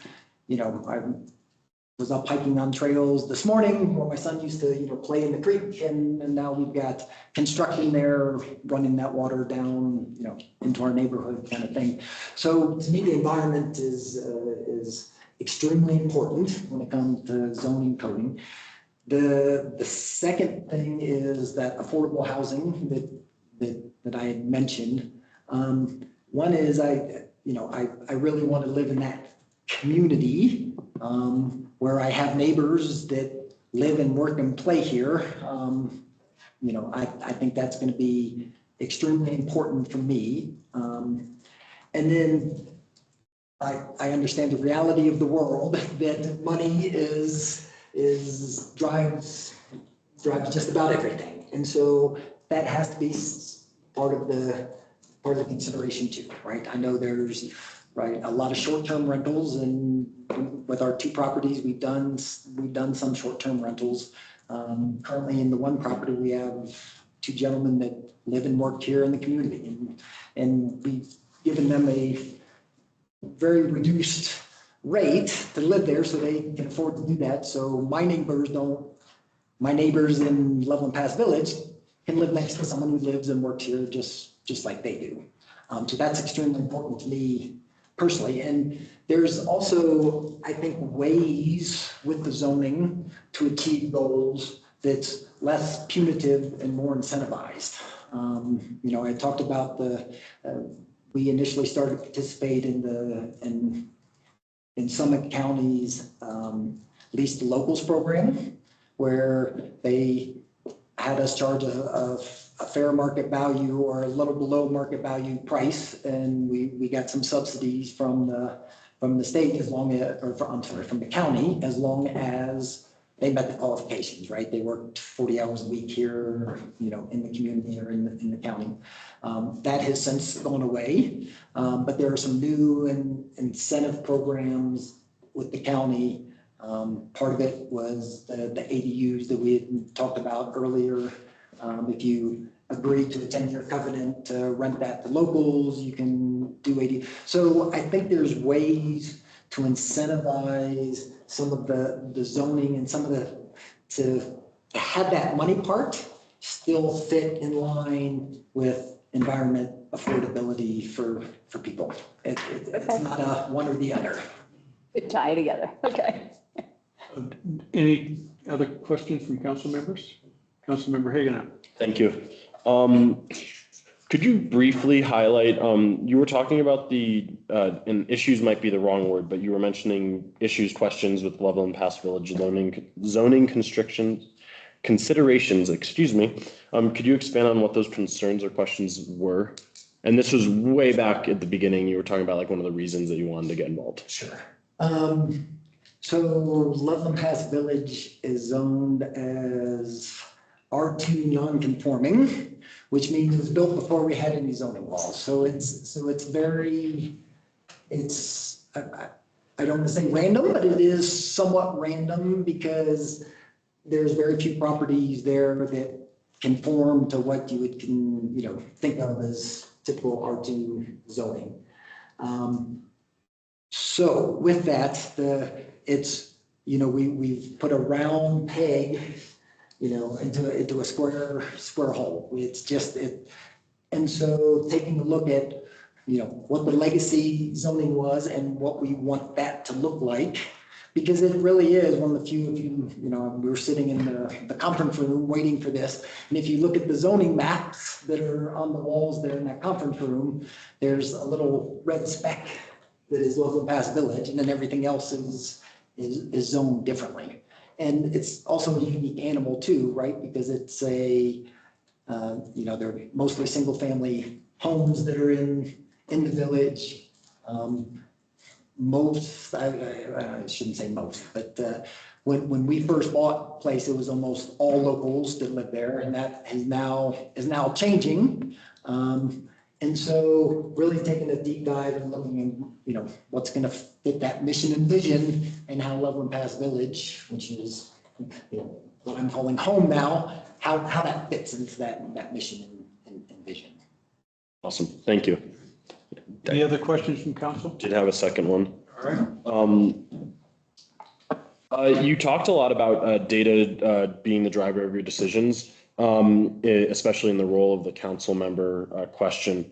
What would you do if you had concerns about the data accuracy?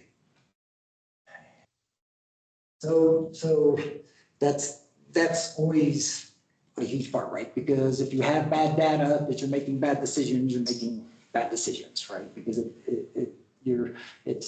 sometimes it's almost better to have no data than bad data. So, critically assessing that data, where it comes from, what the biases that may be in that data, and how those biases may or may not impact the outcomes that we're trying to get is, we should be doing that on just about every decision, right? It's, hey, look at the source of the information. Is the information correct and accurate? And if it is, then you can make rational, reasonable decisions. If you don't have accurate information on it, then everything is just expert opinion on, hey, I think this or I think that. All right. Thank you. That was awesome. Any other questions from council? Ron, thank you for coming in. As I mentioned, this is going to be a tough decision for us. We have 4 very qualified candidates. The process that we're going to go through is, I think we have 1 more interview to go. The council will then convene and consider all the candidates and make a decision or decide not to fill the vacancy. I expect that to happen immediately after as close as we can to the completion of the last interview. And I would encourage you to please stay around. We'll be making if we select a council member, we will immediately swear that council member in, and the council member will take a seat on the council at that point. So again, thank you very much for coming in, and thank you for your prior interest and involvement in the town. Pleasure, and thank you for giving me time to share some of those ideas and thoughts. So thank you. Thank you. Thank you. Mr. Mayor, if I can recommend, as I'm getting the last candidate, if anyone has any questions for Jennifer, she has to leave here in a couple minutes, I thought. I think she's 6:50. Oh, 6:50. Oh, 6:50. Okay, so we're still I'll be here for an hour. Yep, good. I'm fine. Thanks. My sweater. I'm ready. I have one. I live in the same county. We layered it later. That's right. Come on over here. I want a window open one. It can't go anymore. I tried.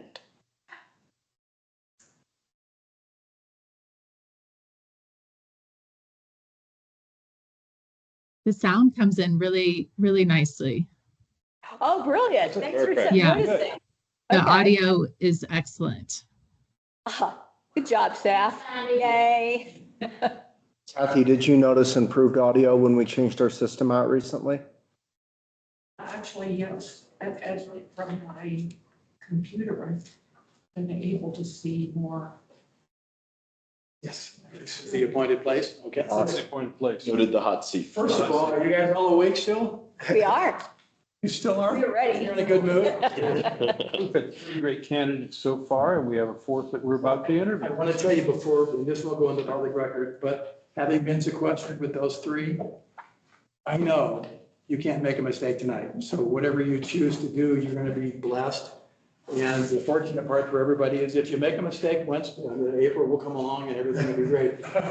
But the good news is, and I've told the story many, many times.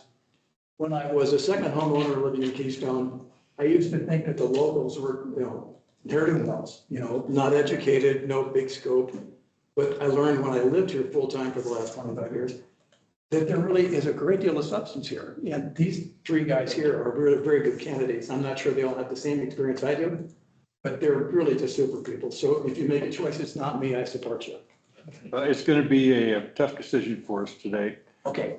We have a series of questions. We've asked each candidate the same question, which is the reason for the being sequestered. And I'll start off. Please give us a short biography of yourself and tell us why you are interested in serving on the Keystone Town Council and what your thoughts are about the council's first 20 months. Okay, quick bio. I'm Don Thomas. Lived here for 20 years or 30 years as a second homeowner. Our house was built in 62 and I've been here every single year since 67. Moved here full-time in 2001 or 2 to become a real estate agent up in Summit County. Kay and I have had a lot of experience with the Valley. We feel like our roots are here.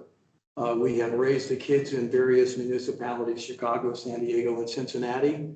So I've had a lot of experience living around the country and being in places. But when I gave the chance to the kids to say, where do you want to live? They said, listen, let's live in Colorado. This is where we really want to be. So in my professional work, I have had really real estate at the crux of everything I've ever done. I started off my career in commercial real estate. I worked in Chicago with a company called LaSalle Partners. I was a part of their acreage group, and part of my tasks there, the major part of my tasks were to take large tracts of land, to master plan, to do an annexation if need be, to create some form of incentive for the municipality we'd annex into to provide utilities to us. But these were either going to be corporate office parks or maybe an industrial park. And I spent maybe 5 years with them doing that, rubbing shoulders with plan commissions and councils such as yours, but understanding the process of development and what's involved with the practical compromises that you have to make to basically have a vision and have the discipline to see the vision come together. The next part of my life I spent with the Trammell Crow Company, a major development company, building mid-rise suburban office buildings. Again, same kind of process, but not as much focus on land, more focus on entitlements. Multi-story buildings require a great deal of fire safety and communications with law enforcement, other kinds of aspects than I had in assembling raw land. I am interested in serving on the board to do one thing, and that's to help facilitate. When you ask me what I would view myself as, as a council member, it really would be a listener. I have had plenty of experience, so I kind of understand the big words. I understand the concepts that are in front of us as a town. I just want to serve and be a good listener and be faithful to the voices. Some of the voices that are not, second homeowners do not have a vote. The animals, the bears, the moose, the trout do not have a voice. So I'd like to be an adequate, faithful steward to all of those voices. And I mean that, very sincerely. I think the second homeowner could have, not a vote, but certainly could have a voice here. So what do I think of our first 20 months as a group? I think the town has done a very commendable job of establishing a foundation. And I think the very next period of time, maybe the next 4 to 5 years, we'll see a lot more of the fruition of the vision. The comprehensive master plan will come into being. We'll see things enacted that will give us maybe greater means of communication we've ever had before. We'll see ways that we can work together. Have I answered that question? Yeah. Okay. I don't want to bore you with, because you've been here long enough anyway. And yet, we want to ask you the same questions we've asked everyone. So I'll ask you about your previous experience in working on a governing board of any sort, whether it be HOA, nonprofit, government, business. And if you could explain, what was your role? What did you contribute? How long were you on that board? Hey, that's a good question. And it really has to do with, are you a good volunteer or are you a freeloader? And I think I served on 2 boards. One was Wide Horizon down in Denver, which is a church-based facility geared to senior care. And when I moved up here, my affiliation in Denver was difficult. I was on that board for 2 years. I also served in Wilmette, Illinois, on the Wilmette United Way board. And a part of my experience with Wilmette was really wonderful because it was a whole opening for me I'd never seen before. I'd always been a recreational runner and enjoyed running, but I'd never coordinated a race. So I decided I had the bright idea of volunteering let's do a race to raise funds and raise awareness for Wilmette United Way. So I put together, a 10K race in the city of Wilmette. And it was such a great success that years later, when Trammell Crow said, we've got a 400-acre, 5 million square foot office park that nobody's ever heard of before, what would you suggest that we do to invite people in? So I said, well, I've got a great idea. Why don't we do a running race? We'll do a big race to the public and we'll invite corporate teams to come along. And a lot of our clients were Federal Express and AT&T that had company-wide running programs. And so what I did was I put together a thing called the Hamilton Lakes 12K, and it was a race that ultimately featured 5,000 runners or so.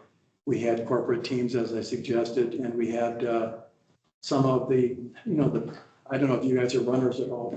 We had Joni Benoit before she won the Olympics.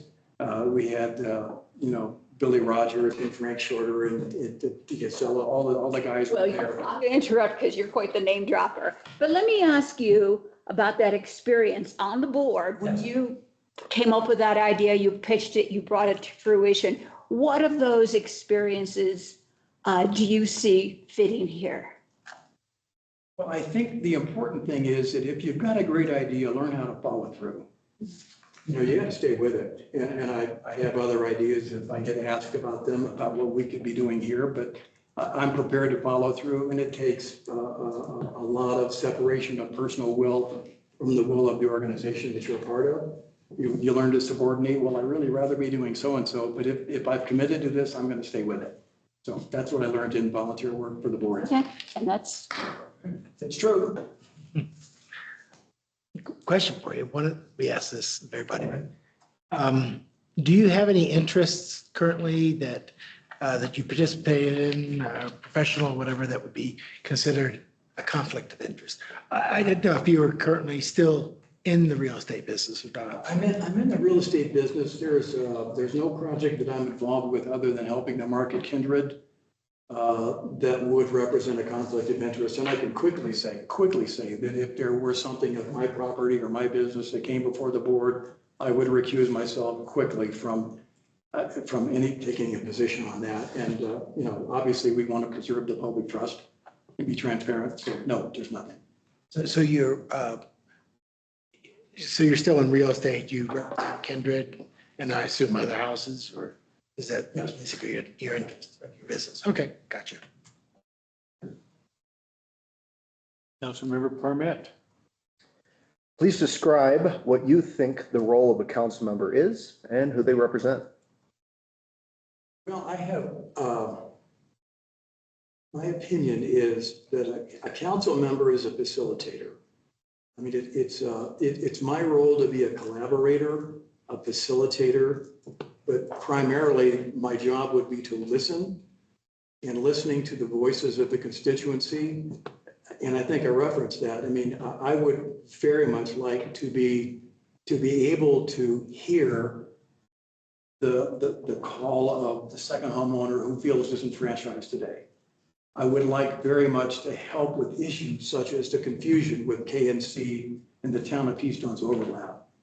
There are reasons why, with my perspective, on both sides, second homeowner and primary homeowner, of developer, and in this case would be plan commission member. So bottom line is I would listen to the constituents. That'd be my primary job, and I'd facilitate and collaborate until we got to the end of the rainbow. If I might ask a follow-up on that, what is your understanding of the town of Keystone and KNC overlap? Well, all right. Were you at the annual meeting for the KNC? I am aware of what happened there. We're aware. You were there. Okay. We're aware. Everybody's aware of that. So there's a hue and cry among the non-KNC people. Well, the KNC people are saying, why are we paying for the non-KNC people to enjoy our festivals, our restaurants, our shops? Sure. And have all these amenities. And I think, and I tried to explain at that meeting, that there is a lack of understanding of where the revenues for the town of Keystone come from and where the revenues for KNC come from. They were all agreed in writing in contract when those people purchased properties. Every one of them agreed that they would pay those.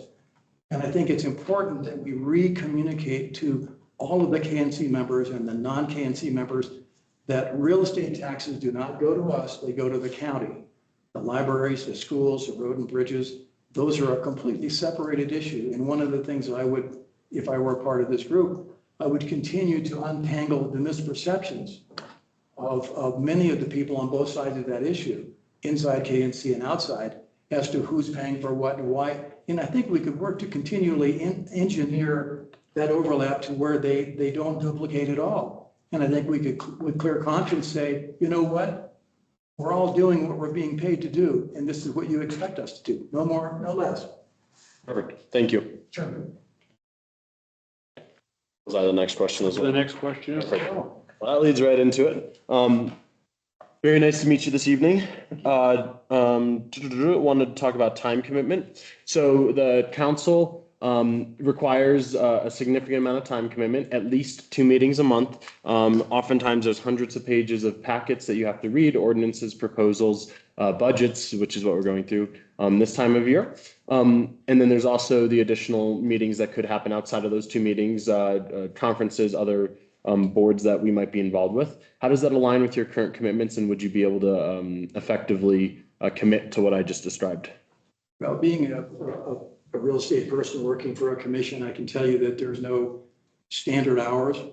I have 4 people on my team, my wife, my son, and my daughter, all part of the team, full-time working in the same group. We all get one paycheck, and I live 1.5 miles from here. So if there was ever a need for me to be at a meeting, it would not be a problem to be here. You know, and I was going to go on and just make the point of that race that I put together, which after its 5th year became the best large race in Chicago, competing against America's Marathon and Chicago's one. Come on, poor Carol. She's so sweet.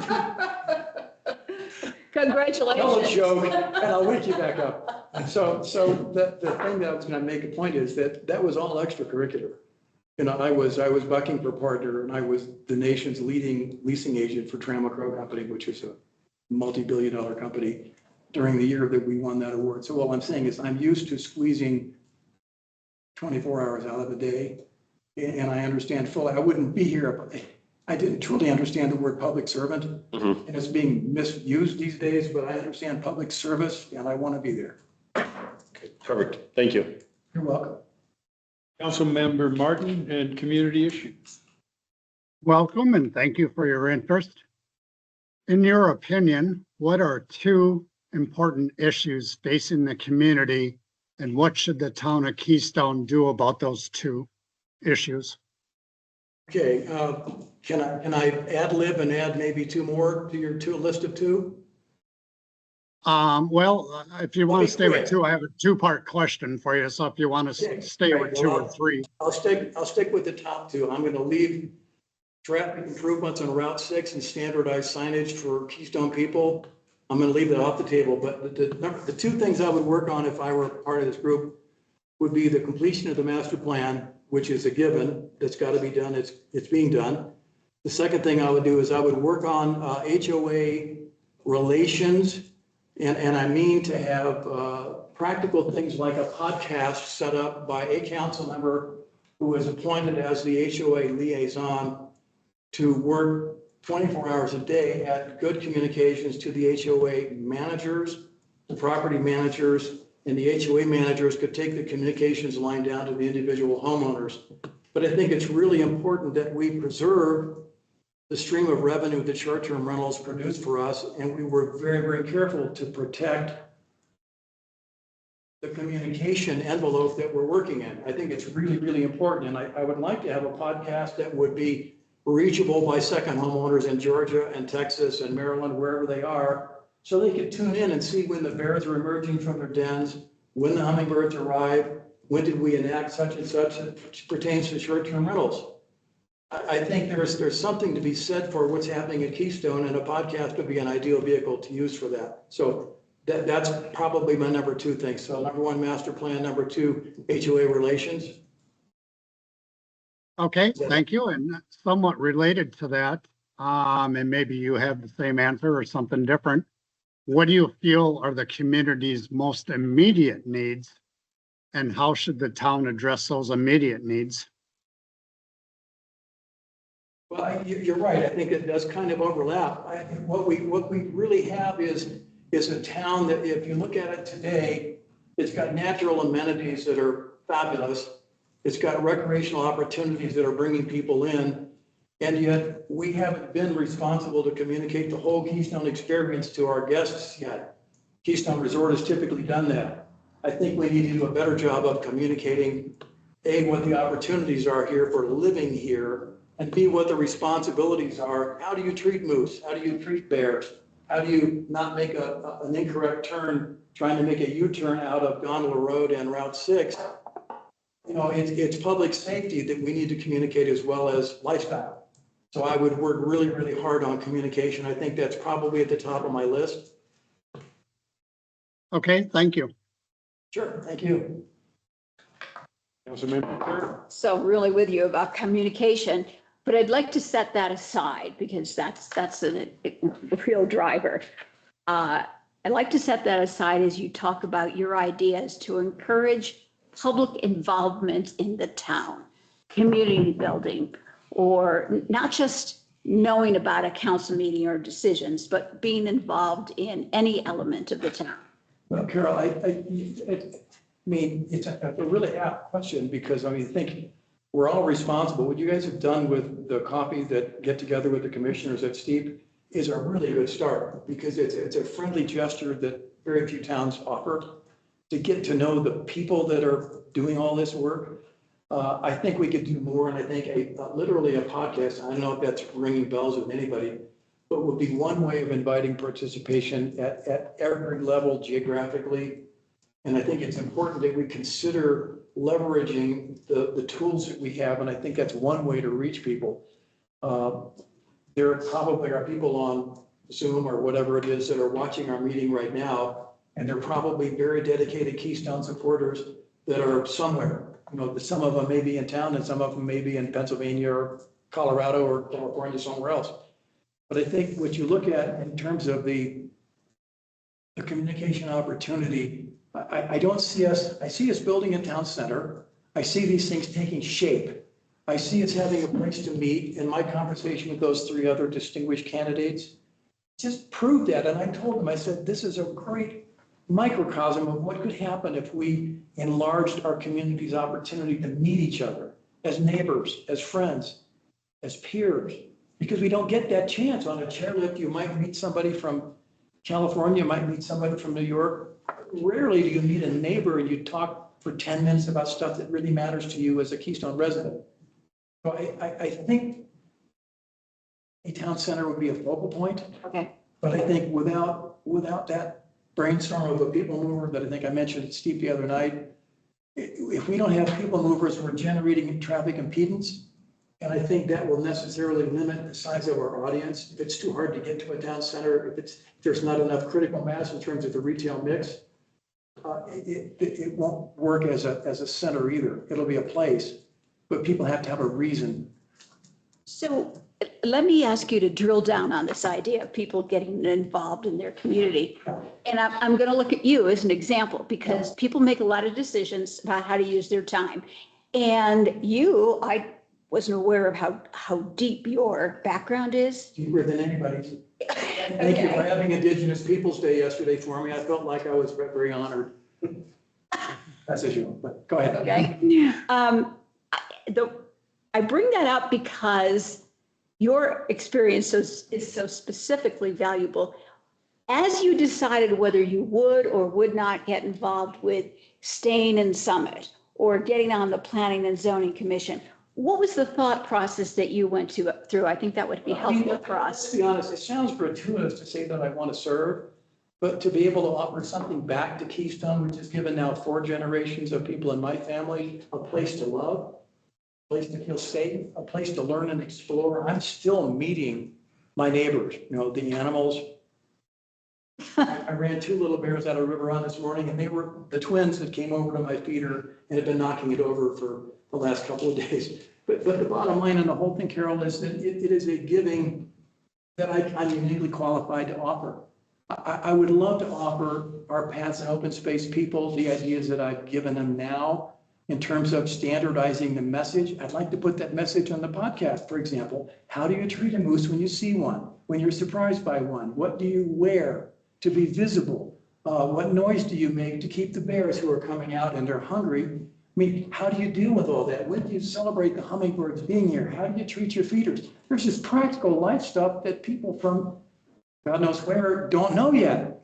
And so why would I sit on all that wealth of knowledge and I can tell exactly where the willows have overgrown the paths and make it dangerous for people to encounter moose when it's dark? I know that. I put 12,000 miles on these paths from East Keystone back to Center Keystone and back. I know everything about it. And why not share that? Thank you. Why keep it? Why sit down and get old and die? That's a great question. Okay.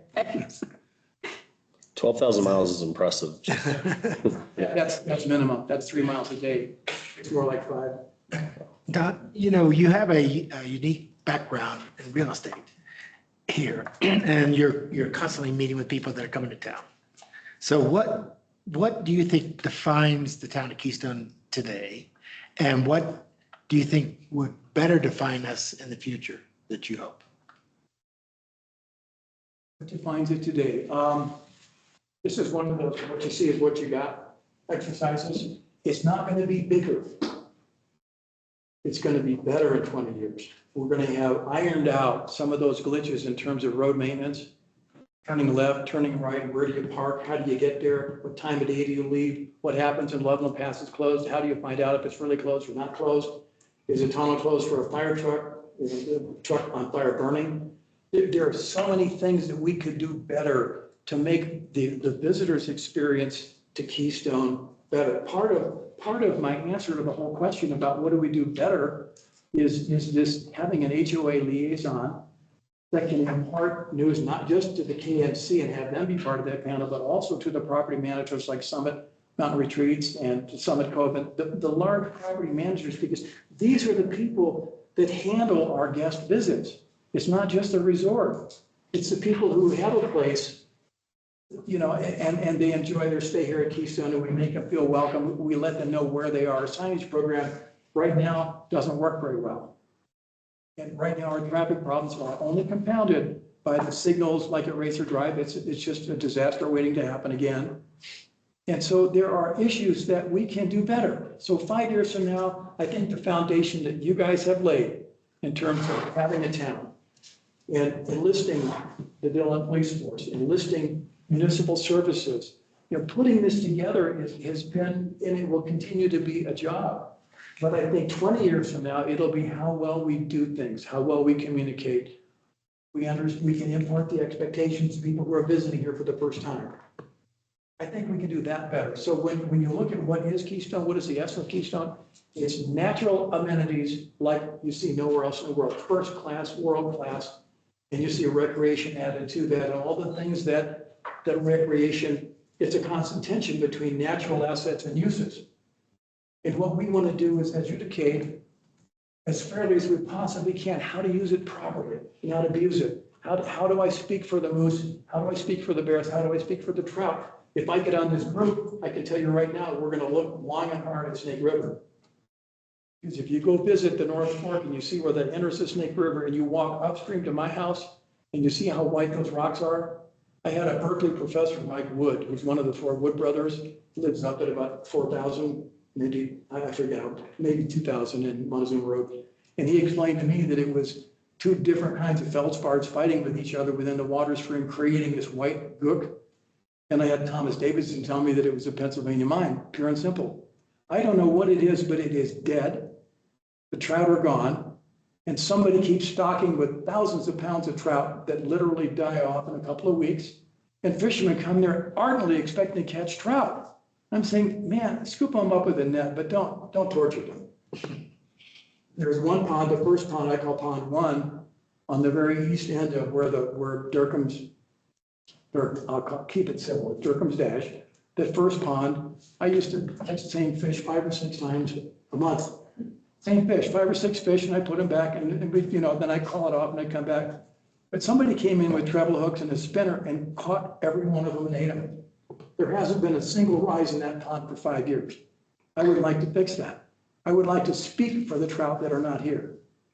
So I've said too much. I'm sorry I'm boring you. Could I ask a follow-up on that, Mr. Mayor? Sure. Thank you. So you talked about ironing out the glitches and making the the visitor experience better. And it seems like that there's been a lot of conversations about like short-term rentals and their presence in our community, which is undoubtable, right? But I wanted to kind of ask a candid question. What do you think the role of STRs is in our community? Could you just, what do I think the role of STRs Are in our community? Role of STRs, the heartbeat.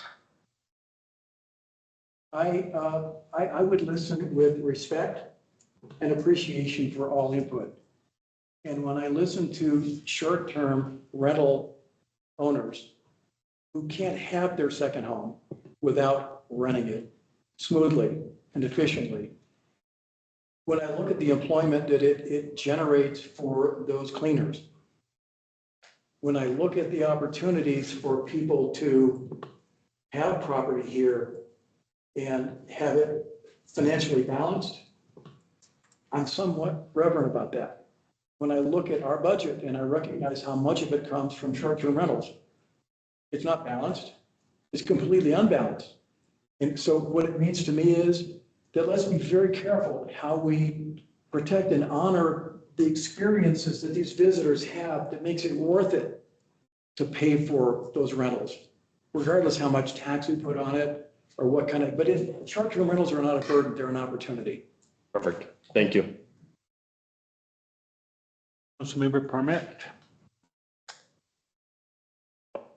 What do you envision Keystone looking like in 5 years, in 20 years? That felt to me like the same question, but here's what I would say. It's not going to get any bigger because what you see is what you get. I think I have the largest property in all of Keystone at 2.6 acres. I think it is. I think we just about infilled. The Alders, there's maybe 3 lots left or 4. Durkam's Dash, they've got 3 or 4. Settlers, there's 2, I think, in Settlers Estates. But, and there's a couple that are unbuilt and won't be built over there in like West Pines. But my feeling is that it won't look bigger, it won't feel bigger. The profile is not going to change. When I was here, there was the Arapahoe Motel, there were 12 rooms in all of Keystone Valley. That's changed. But what we've got right now is not going to change. And I think what we do is we maintain it. We keep it nice. We order the people to come and visit. We allow them to come and leave in orderly fashion so that there's not as much impedance by their visits. We do a better job of educating. For example, I would like to have the town create a placard that goes in every short-term rental that says, here's what the town expects from you when you visit. Not your landlord, I'm not gonna find you, but the town will if you park not carefully, if you leave trashed out and you're seen doing that. There's certain behavioral things that I think we could impart on a standard basis without any prejudice or bias. You know, you may not make a mistake and that may not matter to you what you read. But I would like very much to communicate that better. So what will it look like in 20 years? I would like to see, and I don't know which of you are in support of that, but I'd like to see a town center of some form. I would like to see mass people moving on some way above surface. I don't want to see it on the ground. I don't want to see buses and I don't want to see trams. I don't want to see things on the surface. I want to see it lifted up to get out of the flow. I would like to see Vail encouraged to build a deck on the gondola lot.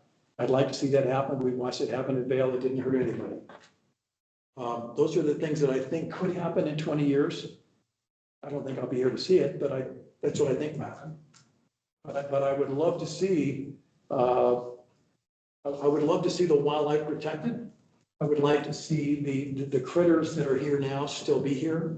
I'd like to see moose licking the salt off of my car. I'd like to see foxes and coyotes coming to my, to my house. I got about 1,000 hummingbirds that think that this is home. This is their San Juan Capistrano for them. So 5th of May, that's when they arrive and they leave about the 15th of September and everybody's happy. But again, in terms of what it looks like 20 years from now, I'd like to see the natural part of what we have right now preserved just the way it is. And I would like to see the buildings themselves just better managed. So did I answer your question? You did. Thank you. And Councilmember Martin in decision-making. The town council must make decisions regarding the implementation of policies and programs that may be difficult or have controversy. How will you reconcile making decisions that you feel are in the best interest of the public, even though they may be somewhat difficult or have controversy? Well, I would probably be guilty of endless harangue of an opinion I felt was incorrect, was fallacious. What I would suggest is I would first view myself as a listener, second as a respondent. And so I think to the extent that I'm part of a group that feels a certain way, and even though I may not agree, I think if the public approached me and said, I think your decision on this blah, blah, blah, blah, blah was terrible, I'd say, look, we thought it out long and hard. And we care about the same things that you care about. And I'm empathetic to your interest. But we thought as a group, this was the best way to handle it. And I have to leave it at that. Thank you. All right. Is it me? Councilmember Hagan, now. Thank you, Mr. Mayor. Wanted to talk about council action. So what you think we might have been successful in the past 20 months? What you think we might have missed on in the past 20 months? And then how your experience might help with that area of weakness or area where we might have missed on? That's a tough question. What have you done really well in 20 months? I think I use the term, we've only got so much time here, okay? So I use the term foundation. You have built the foundation. I think what's going to be incumbent on us to do as a group in the future is begin building on that layer by layer as we're ready to do it. A certain amount of the intergovernmental agreements, we will probably assume some of those responsibilities over time, I would think. My hope is that what we would do is put a stamp on the future direction of where this town is headed in terms of getting the job done. But I've seen a lot of it done already. I think it's been done expertly, with love for what we're doing. I mean that, Carol, you're laughing. I love it. But I mean it. It's a labor of love. We wouldn't be here if we didn't love what we were doing. And then what's one area you think that we might have missed on and how your experience helps to fill that gap? Here's the thing. We have people walking the streets of Highway 6 right now that shouldn't be there. They should be wearing orange or green or red reflective. They shouldn't be allowed to wear black. I'm not saying that we come down with a bunch of rules, but there are ways that we have to impose. It's like the people that had to wear seatbelts for the first time or had to wear helmets on their motorcycle for the first time. We have to do a better job of communicating that this is necessary for you to survive. How many times have you seen locals driving only in the left lane because they wanted to stay away from the pedestrians when there's snow on the ground? How many That's what you take for granted. And that's not normal. That's not healthy. So we need to find a better way to solve that problem sooner. And I think standardizing a signage package is a start. Perfect. Thank you. Anyone on the council have additional questions? Councilmember Kerr. I think it's important that we ask all the same questions. I've asked your three colleagues this question, and that is, how do you anticipate, nope, that's not it. This is it. What are your ideas about upcoming discussions with respect to zoning and land use code? Could you repeat that, please? We are about to start having discussions about turning the comprehensive plan into decisions with respect to zoning and land use codes. What ideas are you looking forward to bringing to the plate? What would I bring to the table? I think it would be safe to say that, I mean, this isn't an idea that I've thought about for a lot, but I think my experience with plan commissions, with zoning maps, with comprehensive planning, with land use issues that I've had to, convince towns to annex farmland, utilities to bring infrastructure to the place that I intended to build 12-story buildings in a place where I've only seen 3 before. I'm familiar with land uses, incompatibility, incongruity of the suffering of people in an area adjacent to an impacted area. And I can be empathetic to any particular point of view. What I would like to suggest is that if we look at the comprehensive plan as a tool to give consistency, predictability, security to those people that are affected by it, I think we've done our job. What it's going to be exactly, I can't tell you. I'd be foolish to guess. Thank you. Any other questions? Well, Don, thank you very much for coming in today. We've got a real tough decision to make. Well, you won't make a mistake. I know that. And Thank you. thank you. I remain intimidated by those people. All right. I will go let them know they can come back. They can come back in. And again, I want to point out to council, it's now just past 6:30. Break.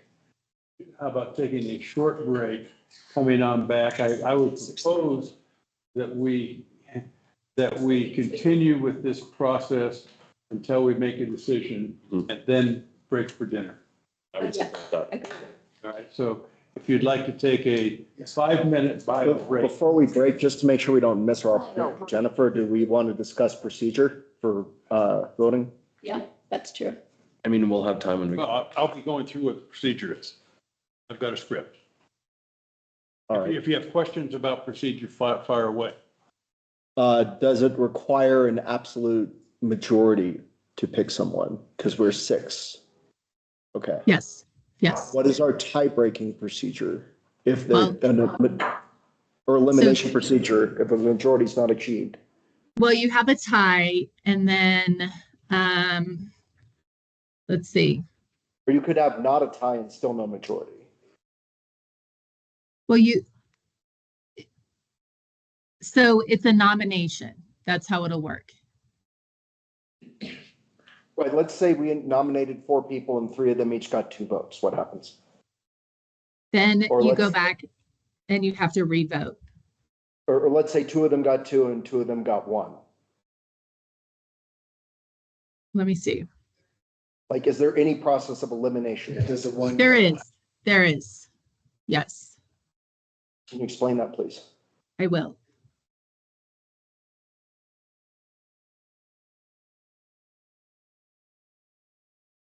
Yeah, I was worried about this too. Yeah, as long as we have something that continues to winnow it, Yeah. then that'll help us achieve decision if possible. Yeah. That's all I'm Yeah. hoping to hear. Am I considered a non-voting member if this is No. a written ballot? No, You are voting. Okay, you're voting and you vote via email to the clerk.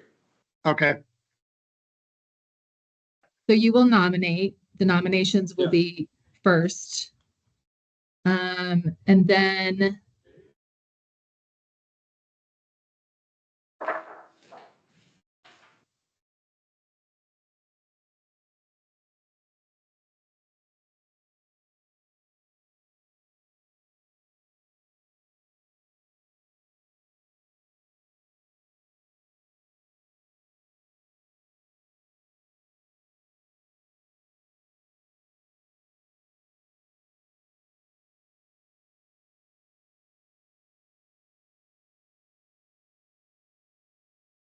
So if it's 3 or more nominees, should only one nominee receive the highest number of votes, the nominee is declared elected. In the event that 2 or more nominees receive both the highest and same number of votes, so a tie vote, a revote shall be conducted from among the tied nominees only. Once everyone's back, I'm going to propose a change for absolute majority in a process of elimination. Would you? Yeah, I think we should, I don't know what's been talked about, so I think we should not rehash everything, but rehash everything once everyone's here. Yeah. Okay, sorry, just. Basically, what she read was that someone could win by having the largest number, but not a majority, unless I misunderstood you. So eventually someone needs to have a majority. Not a majority. I guess 3 of you could vote for one. 2 could vote for another. So it could be three voting for one nominee. So to catch everyone up, what Jennifer said is if there is a tie, then we keep revoting. If there is, if someone gets the largest number, but it's not a majority, they could win under the current process. And But it depends on who is nominated. If all of them are nominated, that is the first step, is nominations. Sure. But I don't wish to be out of order if I want to propose an alternate or modification to that process. Everybody? We do have. Go ahead. I'd like to propose in the voting process, point 1, no candidate be chosen for council unless they have a true majority. So that wouldn't be 3 out of 6. And second, if we have a round of voting that does not achieve majority, that whatever candidate or candidates have the smallest number of votes be eliminated before a revote is taken. Can I ask for a clarification? When you say a true majority, you're saying we need greater than 50%. Propose 4. Okay. What if we have, I believe Bob's rules also would allow, if you had a 3-3 tie, of a breaking of that tie via a drawing.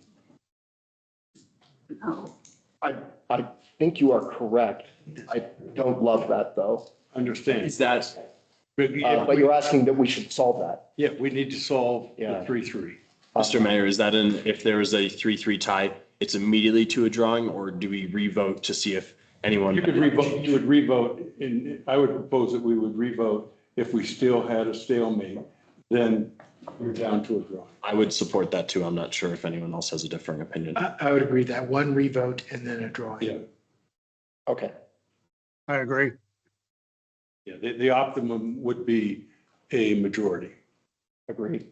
And I know I personally think that we had some very great candidates, so I would be in support of one of them for the position. But if somebody does not feel like there was a candidate that met the needs of the position, how would somebody vote for nobody?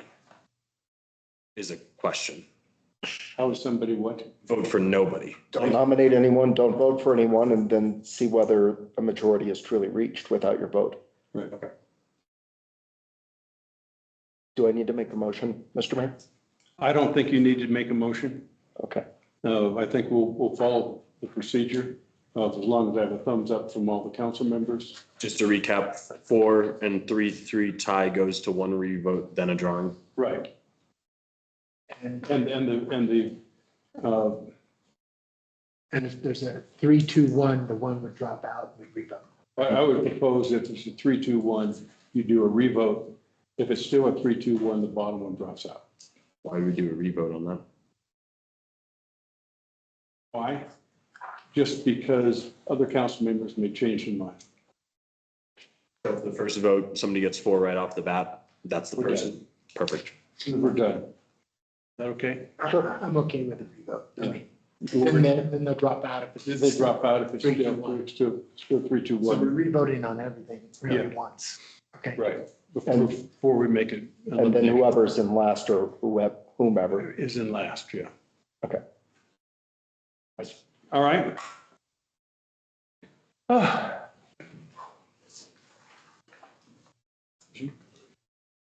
think we've just gone through the process. I think all the candidates were in the room as we have hashed that out. As a reminder, there is one vacancy on the council for a council member position. That person in this position will serve until the next regular election in April of next year, 26. For the process of appointment, I will open the floor to discussion and comments by council members. Then I'll call for nominations from the floor. This means I'll ask council members to verbally nominate an individual for the council member vacancy. Once there are no further nominations, I will announce the opportunity for nominations is closed. On the closing of the nominations, I will announce the name of each individual who has been nominated. I will then ask council members to fill out ballots for the appointment of the council member to fill the vacancy. If there are no ties, the individual receiving 4 votes, if an individual receives 4 votes, they will be appointed to the vacancy. If we do not have a majority, we will go through the process that we've discussed. Does anyone on council have any questions or objections to the process? Councilmember Kerr. Can you nominate more than one person at a time? I think we have in the past, but I want to confirm that. I'll ask, is there anything that would prevent us from nominating more than one person? No, that's fine. You can do that. All right. Any other questions? All right. At this point, I'll open the floor for discussion. Councilmember Sullivan. Firstly, I want to say I'm glad I'm not running. Oh, God. I mean, I think our candidates are all excellent. I did want to make the comment that April, this runs through April, where we will have elections. And we will have actually, and I believe 4 seats available in April that will be competitive. So I just wanted to make that clear because I think, if somebody walks away, I don't want them to feel bad because the candidates are excellent and we will have more opportunities in the future. So that's all I'm saying. Councilmember Kerr. In my past life, when somebody talked about a good idea family, it was usually a good idea fairy. It was pejorative. Oh no, more new ideas. Tonight, I think we've been visited by 4 good idea fairies, and I mean in a very positive way. Took lots of notes. I appreciate the fact that so many people are interested and have thought about this. So thank you. Councilmember Haganel. Thank you, Mr. Mayor. I would just like to, exactly what Mr. Sullivan or Mayor Pro Tem Sullivan said. It doesn't take a genius, right? There's one position, 4 folks are here, right? So probably 3 people will be walking away not with what they came here for. But a few of you mentioned in your conversations and answers today, the massive wealth of knowledge that we have here at Keystone and the people being the biggest resource we have in addition to nature and some of the trails and those things. But I truly agree with that. The people here in Keystone are the best resource. So please don't be discouraged. Please stay involved. We would love to see you on boards and commissions if you're not. We would love to see your feedback. We would love to see you more. So I just want to kind of echo what my 2 fellow council members have said, that we love the participation. We love the effort you all have made tonight. And please don't be discouraged and please stay involved. Any other comments? Yeah, one, Steve. Oh, Steve. Councilmember Martin. I would just like to reiterate, thank you to all 4 participants. Thank you for your great insight, great responses, and greatly appreciate the interest that we have in the town council. So thank you very much. Councilmember Parmet. The field here is representative of the council and that there's quality, and Keystone's lucky for that. Fortunate. And I would like to, the one comment I'd like to make is, as I listened to all of the interviews and the answers, I think I had takeaways for potential consideration in the future from just about from every candidate that spoke. As Councilmember Sullivan and Mayor Pro Tem, Councilmember Hagenau and Mayor Pro Tem Sullivan indicated, it's going to be a really tough decision. There will be 4 open seats in April.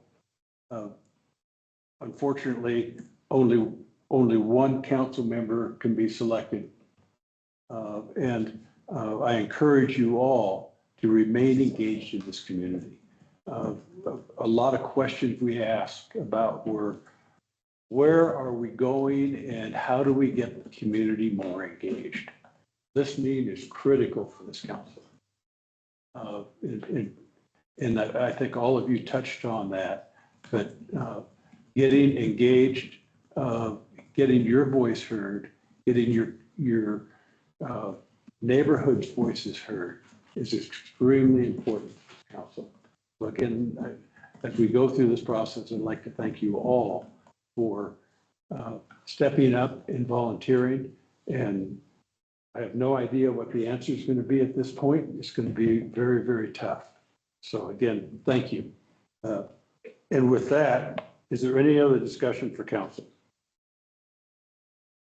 All right, then I'll now call for nominations from the floor. And please raise your hand and we will accept it. I'll start over here with Councilmember Hagenau. Thank you, Mr. Mayor. I would like to nominate Christy Camp, Blaine Roden, I'm sorry if I pronounced that incorrectly, J. Ron Allen, and Don Thomas to fill the vacancy. Second. It's been moved and seconded. There's second is not really required in this particular case as we're going forward. But we now have all candidates have been nominated. And at this point, I will close the nominations, and I would ask the clerk to please hand out a ballot for the council member vacancy to the council members. And please remember to write your names on the of the individual you've selected and ensure that your name is on the ballot as well. May I? Yeah, go ahead. And Councilmember Martin, please send your email to the clerk. I believe she's already talked to you about how to complete the process.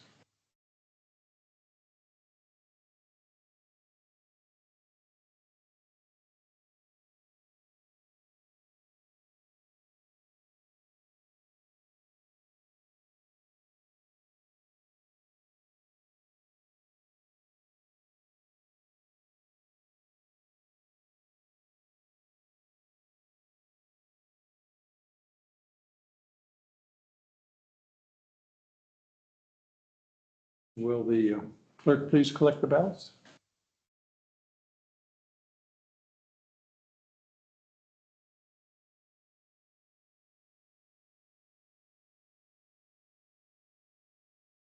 Sorry. Your life in. Review the notes.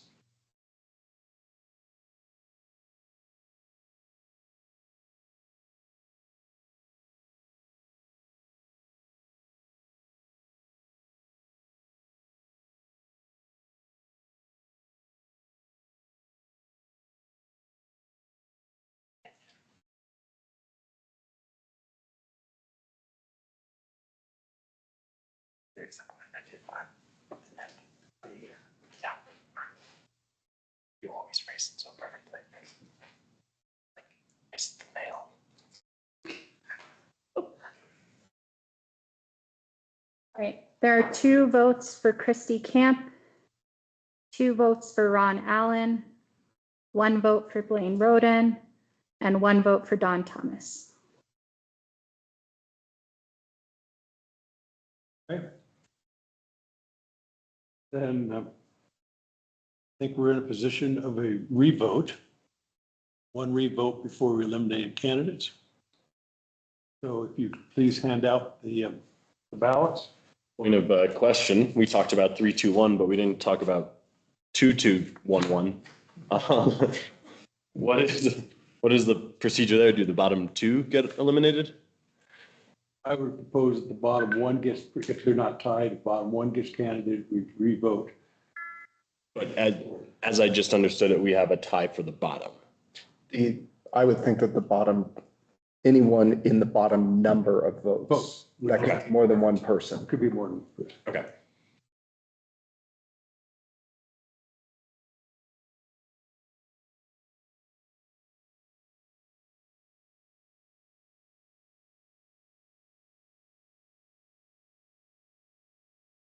So just to make sure that I understand, you're just doing a new vote. Is that correct? Or are you eliminating any? We're doing a new vote before we eliminate.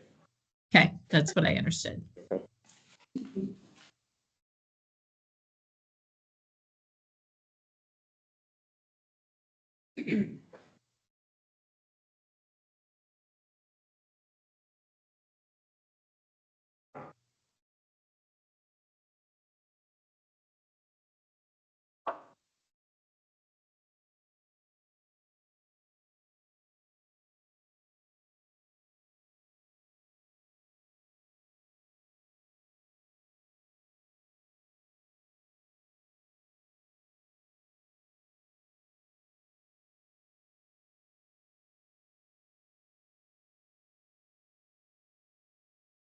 No paycheck for this. Do not do it.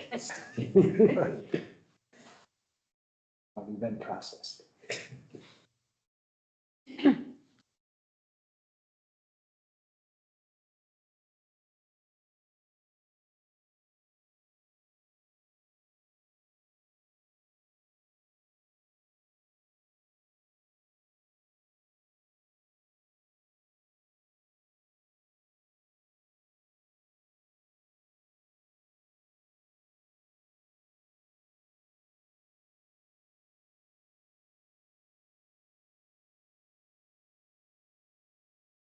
Councilmember Martin, we are still waiting on your vote if you haven't hit send on your email yet. Oh, sorry, I thought I did. Let me try it again.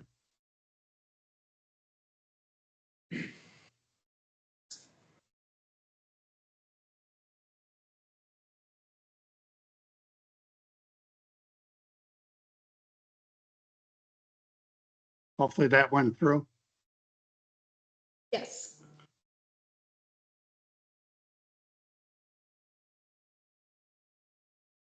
All right, there's one vote for Christy Camp, one vote for Blaine Roden, and 4 votes for Ron Allen.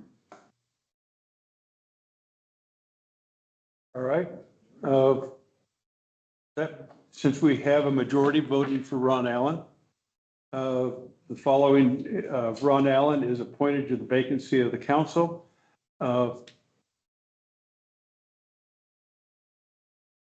And again, Ron Allen's appointed to the vacancy for the position until April of 2026. Can I please get a motion to approve resolution 2024-64 with Ron Allen indicated as the council member of this, or the individual who's been selected. So moved. All right. Second. It's been moved and seconded. And the way the motion would read for the record is we're moving to approve resolution 2024-64, a resolution of the town council of the town of Keystone, Colorado, appointing an individual to fill a council member vacancy on the town council and appointing Ron Allen as council member. I just have a point or a question. Do we have to use his full legal name for this purposes, or do we understand that Ron Allen is J. Ron Allen? It's understood. It's Okay, understood. thank You can fill it in correctly, but the motion is understood, yes. Thank you. All right. Any discussion on the motion? In that case, all in favor of approving resolution 2024-64? Excuse me, clerk, will you please call the roll? Councilmember Hagenow, We're voting at this point? Yes. Yes. The resolution, yeah. Approve. Councilmember Kerr, Approve. Councilmember Martin, Approved. Councilmember Parmet, Aye.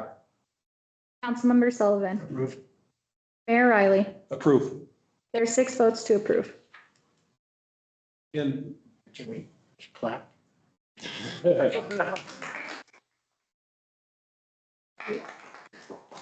And again, I want to emphasize, first, congratulations to Dr. Allen for his selection. But I also want to emphasize to the other candidates, as you heard in that first vote, it was a tough decision.